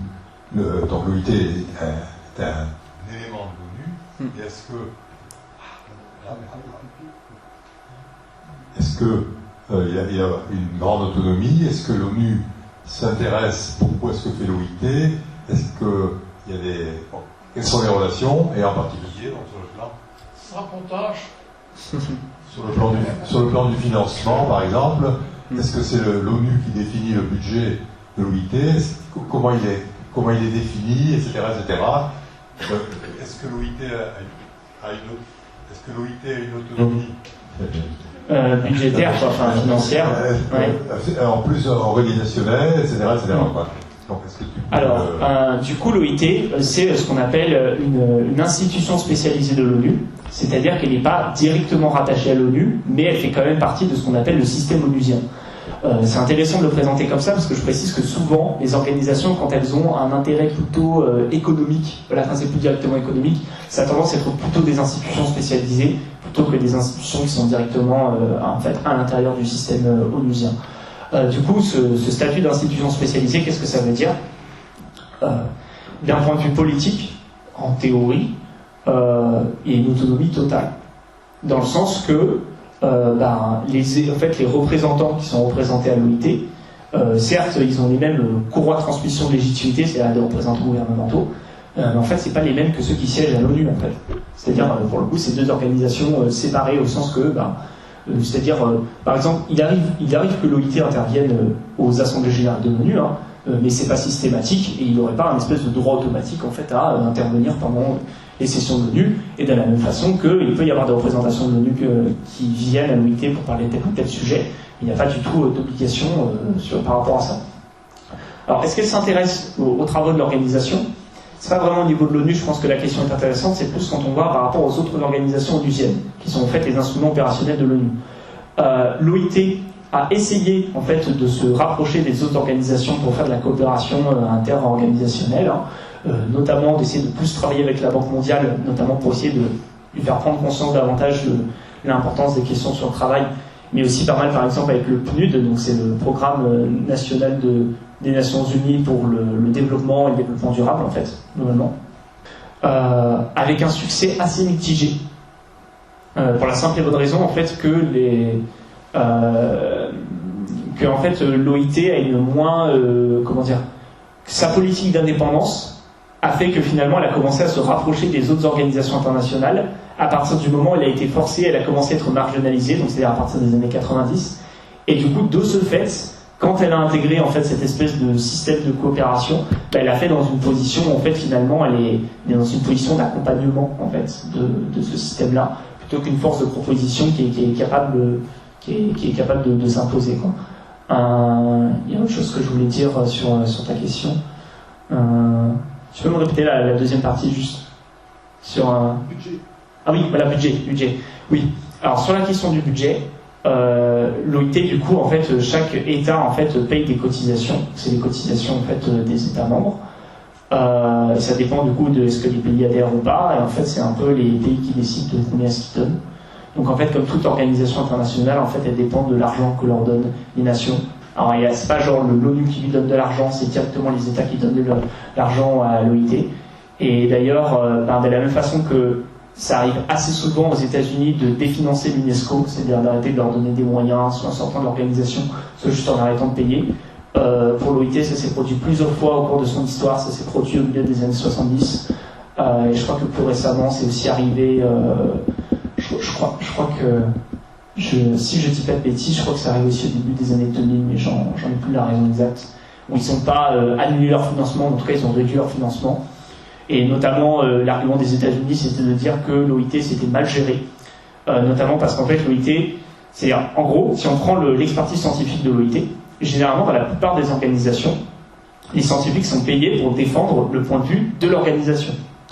C'est par exemple à la Banque mondiale, c'est très présent, hein, c'est-à-dire que la plupart des chercheurs, ils sont là pour développer le système théorique de la Banque mondiale. Hein. Pour l'OIT, pendant très longtemps, ça a été remis en question très récemment, hein, pareil au début des années 2000, en fait, les chercheurs qui venaient s'exprimer étaient des professionnels sur les questions du travail, donc au sein de ce qu'on appelle la Revue internationale du travail, et en fait, ils sont totalement libres de ce qu'ils vont dire dans ces revues.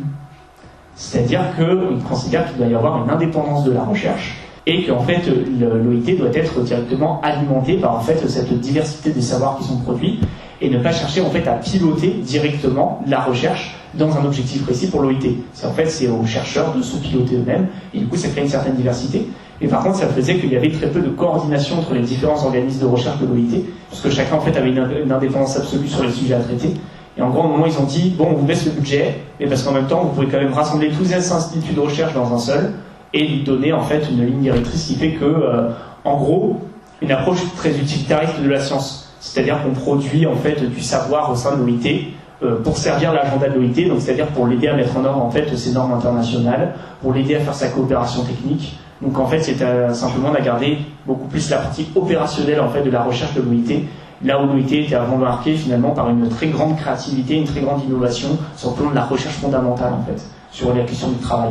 Et qui d'ailleurs faisait partie des atouts, j'en parlais sur la question juste avant, de finalement pourquoi est-ce que l'OIT aujourd'hui on peut encore s'en servir. En fait on peut encore s'en servir vis-à-vis de la recherche très intéressante qu'elle produit à niveau international sur la question du travail, mais finalement cette recherche elle est peu à peu remise en question parce qu'il y a de moins en moins d'espace au sein de l'OIT où on peut faire ça. Et c'est lié au fait des dépendances budgétaires, non elle n'a pas de budget indépendant. Je crois même pas que les syndicats et les employeurs financent l'organisation, je crois que c'est que les États en plus. Donc non, pas vraiment d'indépendance de l'élite, ça. Question subsidiaire, la relation entre l'OIT et la France, comment ça se passe? Je dirais forcément avec les gouvernements qu'on a eu récemment, elle n'est pas forcément au beau fixe. Hein. C'est-à-dire que l'État français faisait plutôt partie des bons élèves en termes de ratification des conventions internationales. Sauf qu'en fait, avec toutes les lois de travail qu'on a eues en France, en fait, ça a amené des situations où, limite, on respectait plutôt le droit international. Alors, notamment, c'est pas tant sur la question de la flexibilisation du travail, de la précarisation du travail, mais c'est plutôt récemment lié au fait du recul des libertés démocratiques en France. Notamment les entraves au droit de manifester, les réquisitions abusives de travailleurs, par exemple de raffineurs pétroliers pendant le mouvement des retraites. C'est plus sur ce droit du travail-là, finalement, sur le droit en fait des syndicats à faire du syndicalisme, en fait, tout simplement. Aussi, ça se traduit par le fait que, en ce moment, on a un président de la République qui fait du lobbyisme pour Uber et tout en fait ces plateformes, qui avait bloqué une directive au niveau de la Commission européenne et du Parlement européen pour en fait avoir une présomption de salariat pour en fait une partie des indépendants qui travaillent pour ces plateformes. Et d'ailleurs, j'ai appris ça récemment, on le sait depuis vendredi, le gouvernement français était obligé de revenir sur sa décision. De base, il avait voté non, du coup la directive n'était pas passée, et il y a une pression qui a été telle sur la France qu'ils ont été obligés de en fait céder, et finalement donc ils ont accepté de voter oui à cette directive, et donc ça y est, on a une directive européenne contre en fait le travail ubérisé, et pour permettre du coup améliorer la protection sociale auquel en fait ont droit les travailleurs ubérisés dans toute l'Europe, parce que la France a cédé. Voilà, ça c'est au niveau des relations, on va dire plus au niveau du gouvernement. Après, j'ai tendance à dire que les relations restent bonnes, surtout vis-à-vis du monde syndical et du monde de la recherche. La CGT va par exemple très souvent en fait aux formations de l'OIT pour se former et puis pour rencontrer les autres syndicats. Donc on va dire au niveau du groupe des travailleurs, en tout cas ça marche mieux. Au niveau des groupes des employeurs, ils sont à peu près tous d'accord à quelques nuances près. À l'OIT, c'est vraiment, ils font un groupe très homogène dans leur vote, beaucoup plus homogène que les États d'ailleurs. Et aussi, en plus de ça, point important, c'est que l'OIT ça reste une organisation qui est très marquée en fait par l'empreinte de la France de façon générale, et ça se traduit notamment en fait par les langues officielles de l'OIT aujourd'hui, c'est l'anglais, le français et l'espagnol. En fait, on a les 3 langues qui sont représentées, c'est-à-dire que l'intégralité du travail qui est produit par l'OIT est produit dans les 3 langues, et une de ces 3 langues, c'est le français. Et, enfin voilà, on a un rôle historique et on continue à avoir quand même une importance assez forte, mais c'est sûr que les relations avec le gouvernement français se sont dégradées parce que voilà, elles sont plus si cordiales qu'avant, c'est sûr. Oui, alors je vois que vous mettez en question le gouvernement français actuel, mais il ne faut pas vous faire de bile parce que ça va s'arranger. Prochainement, le Rassemblement national aura le pouvoir, sans compter qu'aux États-Unis, on aura un certain Trump, qui, comme vous le savez, ne trompe jamais son monde. Et les travailleurs peuvent être sûrs d'être protégés, puisqu'il a diminué de 10% les impôts qui pesaient sur les hautes sociétés américaines, qui d'ailleurs le jour où il a été élu, bien que Trump prétendait être contre le système dominant de Washington, eh bien j'ai regardé la bourse qui a immédiatement monté. Les grands financiers ne se sont pas trompés sur le sort qu'allait réserver Trump au milieu privilégié, quoi. Et donc, il ne faut pas s'en faire. Maintenant, je vais vous poser une question plus large. Est-ce que l'OIT a servi à quelque chose de sérieux depuis 30 ans, depuis la mondialisation? Alors effectivement, oui, bon, sur la première partie, je suis assez d'accord avec vous sur le fait que si les partis d'extrême droite prennent le pouvoir dans un certain nombre de pays, ça ne va pas arranger la situation, bien au contraire. Ce qui est quand même assez important à souligner, c'est que les représentants gouvernementaux, leur profil n'a pas beaucoup changé en fait, au fur et à mesure des années en fait, au fonctionnement de l'OIT. C'est-à-dire que même si on a de plus mauvaises relations avec l'OIT aujourd'hui, les représentants gouvernementaux sont à minima sociolibéraux. Souvent, c'est plutôt sociodémocrate, ça reste quand même la ligne de conduite. C'est juste le petit aparté. Donc du coup, plus précisément sur la question, donc du coup, il y a quand même 2 choses importantes qui ont été faites récemment par l'OIT, même si c'est pas forcément une révolution en soi de son mode de fonctionnement. Donc déjà, j'en ai pas mal parlé, du coup, c'est la déclaration relative aux principes et droits fondamentaux au travail, donc qui a été citée en 1998. C'est elle qui a imposé ce qu'on appelle les conventions fondamentales. On parlait des conventions fondamentales tout à l'heure.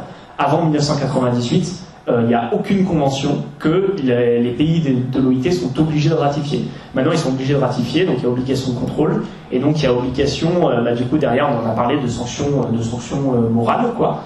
Bon, ça, c'est pour le premier aspect. Par contre, sur le plan plus opérationnel, plus technique, on a aussi, du coup, ce qu'on appelle l'agenda du travail décent, donc en 1999. Et c'est là que du coup je vais pouvoir parler du fait que justement à ce moment-là à la tête du BIT on avait un Chilien donc, qui s'appelait Somavia, alors qui a quand même 2 particularités. C'est que déjà il vient du monde de l'économie du développement, ce qui n'était pas le cas avant, ça ne s'est jamais arrivé. Donc ça je vous ai parlé de ça au tout début. Et puis le deuxième aspect c'est que oui il vient des Suds, quoi, donc c'était une assez grande nouveauté. Et en fait, pour le coup, lui, il a vachement mené la réforme sur le fait que l'OIT devait aussi faire du lobbying, ce qu'elle ne faisait pas exactement en ces termes avant. Donc, notamment, elle a restructuré l'OIT en fait autour de 4 objectifs principaux que sont la création d'emplois, la protection sociale, la promotion des droits au travail, donc c'est-à-dire des conditions de travail. En fait, c'est ça qu'on entend par conditions de droit au travail, c'est un peu particulier comme formulation. Et enfin, du coup, le dialogue social. Alors, sur le papier, c'était super parce que ça voulait dire que l'OIT, en fait, à toutes les occasions, toutes les tribunes qu'elle pouvait avoir, en fait, elle s'appliquait en fait à défendre en fait ces 4 points et en fait à mobiliser toutes ces ressources là-dessus. Par contre, le défaut, c'est qu'en fait, au niveau des départements, on en revient un peu à ces questions d'indépendance, c'est que comme finalement, en fait, chaque représentant au sein de l'OIT avait un petit peu sa propre façon de s'approprier cet agenda du travail décent. En fait, les avancées principales, ça a été surtout sur les volets création d'emplois et lié derrière ça en fait à la croissance économique. Donc c'est-à-dire que c'est un peu bizarre vu comme ça, mais effectivement ces 30 dernières années, vis-à-vis du droit international du travail, ça reste quand même les conventions fondamentales dont j'ai parlé. Et par contre, après, en termes économiques, en fait, l'OIT, c'est un acteur qui a contribué à la bonne croissance économique des années 90-2000 à son échelle. Et suite à la crise de 2008, ça c'est peut-être un point un peu plus intéressant, c'est la première organisation internationale qui s'est officiellement positionnée pour en fait une plus grande intervention de l'État dans en fait l'économie nationale, ce que les autres organisations internationales n'ont pas fait. Et notamment sur ce point, si on avait suivi les recommandations de l'OIT pour faire face à la crise durant les années 2010, et ben on n'aurait pas eu les politiques d'austérité et on aurait été peut-être dans une situation meilleure. Donc j'entends que c'est pas une avancée concrète, mais vous avez bien compris que j'ai fait le choix de vous présenter de façon l'OIT de façon très critique vis-à-vis de ça, voilà, de ne pas vous bercer d'illusions par rapport à cette organisation. Mais voilà, il y a quand même du travail qui se fait. Ah oui, et ça par contre, il faut quand même que je vous parle de cette magnifique anecdote, enfin du moins de ce chamboulement au sein de l'OIT. En 2012, du coup, le nouveau directeur du BIT qui a été élu, c'est la première fois que c'était un syndicaliste qui arrivait à la tête du BIT. C'est pareil, c'était jamais arrivé avant. Et en fait, dans ce contexte assez électrique en 2012, alors carrément, du coup, le syndicaliste, c'est lui notamment qui est à la manœuvre dans ce qui s'appelle l'initiative du centenaire sur l'avenir du travail, donc le fameux centenaire de l'OIT où je vous avais dit que ça n'avait pas bien marché. En fait, ça n'a pas bien marché, non pas forcément à cause de la direction syndicale, de ce directeur syndical, mais parce qu'en fait, du coup, en 2012, globalement, les représentants des employeurs en fait ont flippé du fait que ce soit un syndicaliste qui soit arrivé à la tête de l'organisation. Et donc, en fait, ils ont fait une coalition. Globalement, ils ont fait comment on appelle ça ? Ah, voilà, ils ont fait du sabotage par le zèle. C'est-à-dire qu'ils ont respecté de façon la plus zélée possible en fait les règlements de l'OIT pour ralentir l'ensemble en fait des réformes que voulait mettre en place en fait le directeur du BIT qui était un syndicaliste qui s'appelle, je l'avais noté juste là. Ah voilà, il s'appelle Ryder, son nom de famille, je sais pas c'est quoi son nom, et qui est un Britannique pour le coup. Bon, encore une fois, voilà, c'est plus sur l'anecdote. C'est comment ? L'actuel, c'est qui ? Et l'actuel, j'avoue que je sais pas. J'ai oublié de regarder, donc on regardera, ça se trouve, pendant le repas derrière, et on pourra discuter de qu'est-ce qu'il fait aujourd'hui. Mais le mandat d'ailleurs, je crois que le mandat de Ryder, il a fini en 2019 sur justement l'initiative du centenaire sur l'avenir du travail. Et généralement, ils ne sont pas reconduits, généralement, ils font qu'un mandat, les directeurs du BIT, donc c'est peut-être quelqu'un d'autre actuellement. C'est Togolais. Ah, c'est un Togolais. On parlait du fait qu'il y a de plus en plus des représentants des Suds à la direction de l'OIT. Bon, on en a une preuve, du coup. Oui, donc, quand même un bilan positif, plutôt quand même, mais pas énormément. Alors, est-ce que... moi, je le formulerai autrement.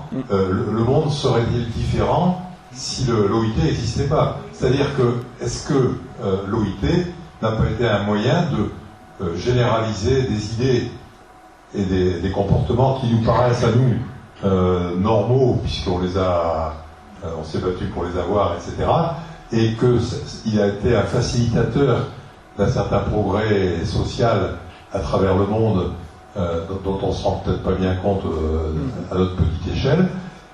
Alors ça, c'était une première question que je me pose, à laquelle tu peux répondre. Et deuxièmement, donc, là on a parlé des 30 dernières années, donc dans les 30 prochaines années, comment l'OIT pourrait-il jouer un rôle plus important ? Qu'est-ce qu'il faudrait faire pour ça ? Comment on peut faire prendre conscience d'abord qu'il existe et qu'il peut jouer un rôle, quoi.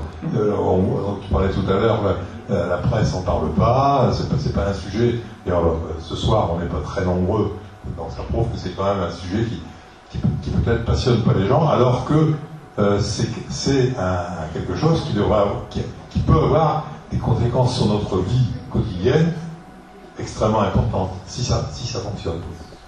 Ou si ça fonctionne pas, d'ailleurs. Alors, c'est-à-dire qu'effectivement, sur ça, c'est un peu... je l'avais pas formulé comme ça tout à l'heure, mais il y a un véritable enjeu pour, en fait, les organisations syndicales du monde entier d'inviter l'Organisation internationale du travail dans le débat public. C'est-à-dire De la même façon que par exemple sur les questions géopolitiques aujourd'hui, on se réfère en fait beaucoup en fait aux décisions qui sont prises par l'ONU, en fait de la légitimité de l'ONU. Les syndicats, quand ils le peuvent, doivent s'appuyer sur en fait la légitimité du droit international qui leur est donné par l'OIT. Ils le font trop rarement à nouveau. C'est-à-dire que généralement ils vont s'appuyer sur la législation nationale, sur le droit du travail présent ou passé, c'est-à-dire cette logique un petit peu défensive souvent des syndicats sur finalement du droit du travail qui a été perdu et comment est-ce qu'on fait pour le récupérer. Bon, bah, l'OIT, c'est une autre approche, c'est concrètement, on a voté des trucs à une échelle internationale et c'est pas respecté. Donc en fait, il faut se servir de cette arme idéologique, en fait, en un sens, plus en faveur en fait, du monde du travail, et donc notamment, bah, c'est les acteurs du travail qui doivent en premier lieu faire ce travail, quoi. Enfin, en tout cas, c'est ce que je me suis rendu compte du coup pendant mes recherches, c'est un peu une solution que je propose. Et après aussi, est-ce que le monde aurait été différent sans l'OIT? C'est un peu ça. C'est pour ça qu'en fait pendant ma conférence je me suis surtout concentré sur le travail politique de l'OIT plutôt que sur son pur travail juridique, parce qu'en fait on se rend compte c'est que pourquoi est-ce que l'OIT a été efficace sur le plan politique? Parce qu'il y avait la menace du communisme, et donc en fait la pression qui a été mise par le mouvement ouvrier en fait pendant plus ou moins des années 40 en fait ou des années 80 globalement, c'est une pression qui a été suffisante en fait pour que l'OIT ait de la voix, et que du coup cette voix en fait s'impose en fait au gouvernement, et qui du coup ils changent leur législation nationale et surtout leur façon d'appliquer le droit national et en fait le droit international, en fait d'améliorer les conditions de travail tout simplement.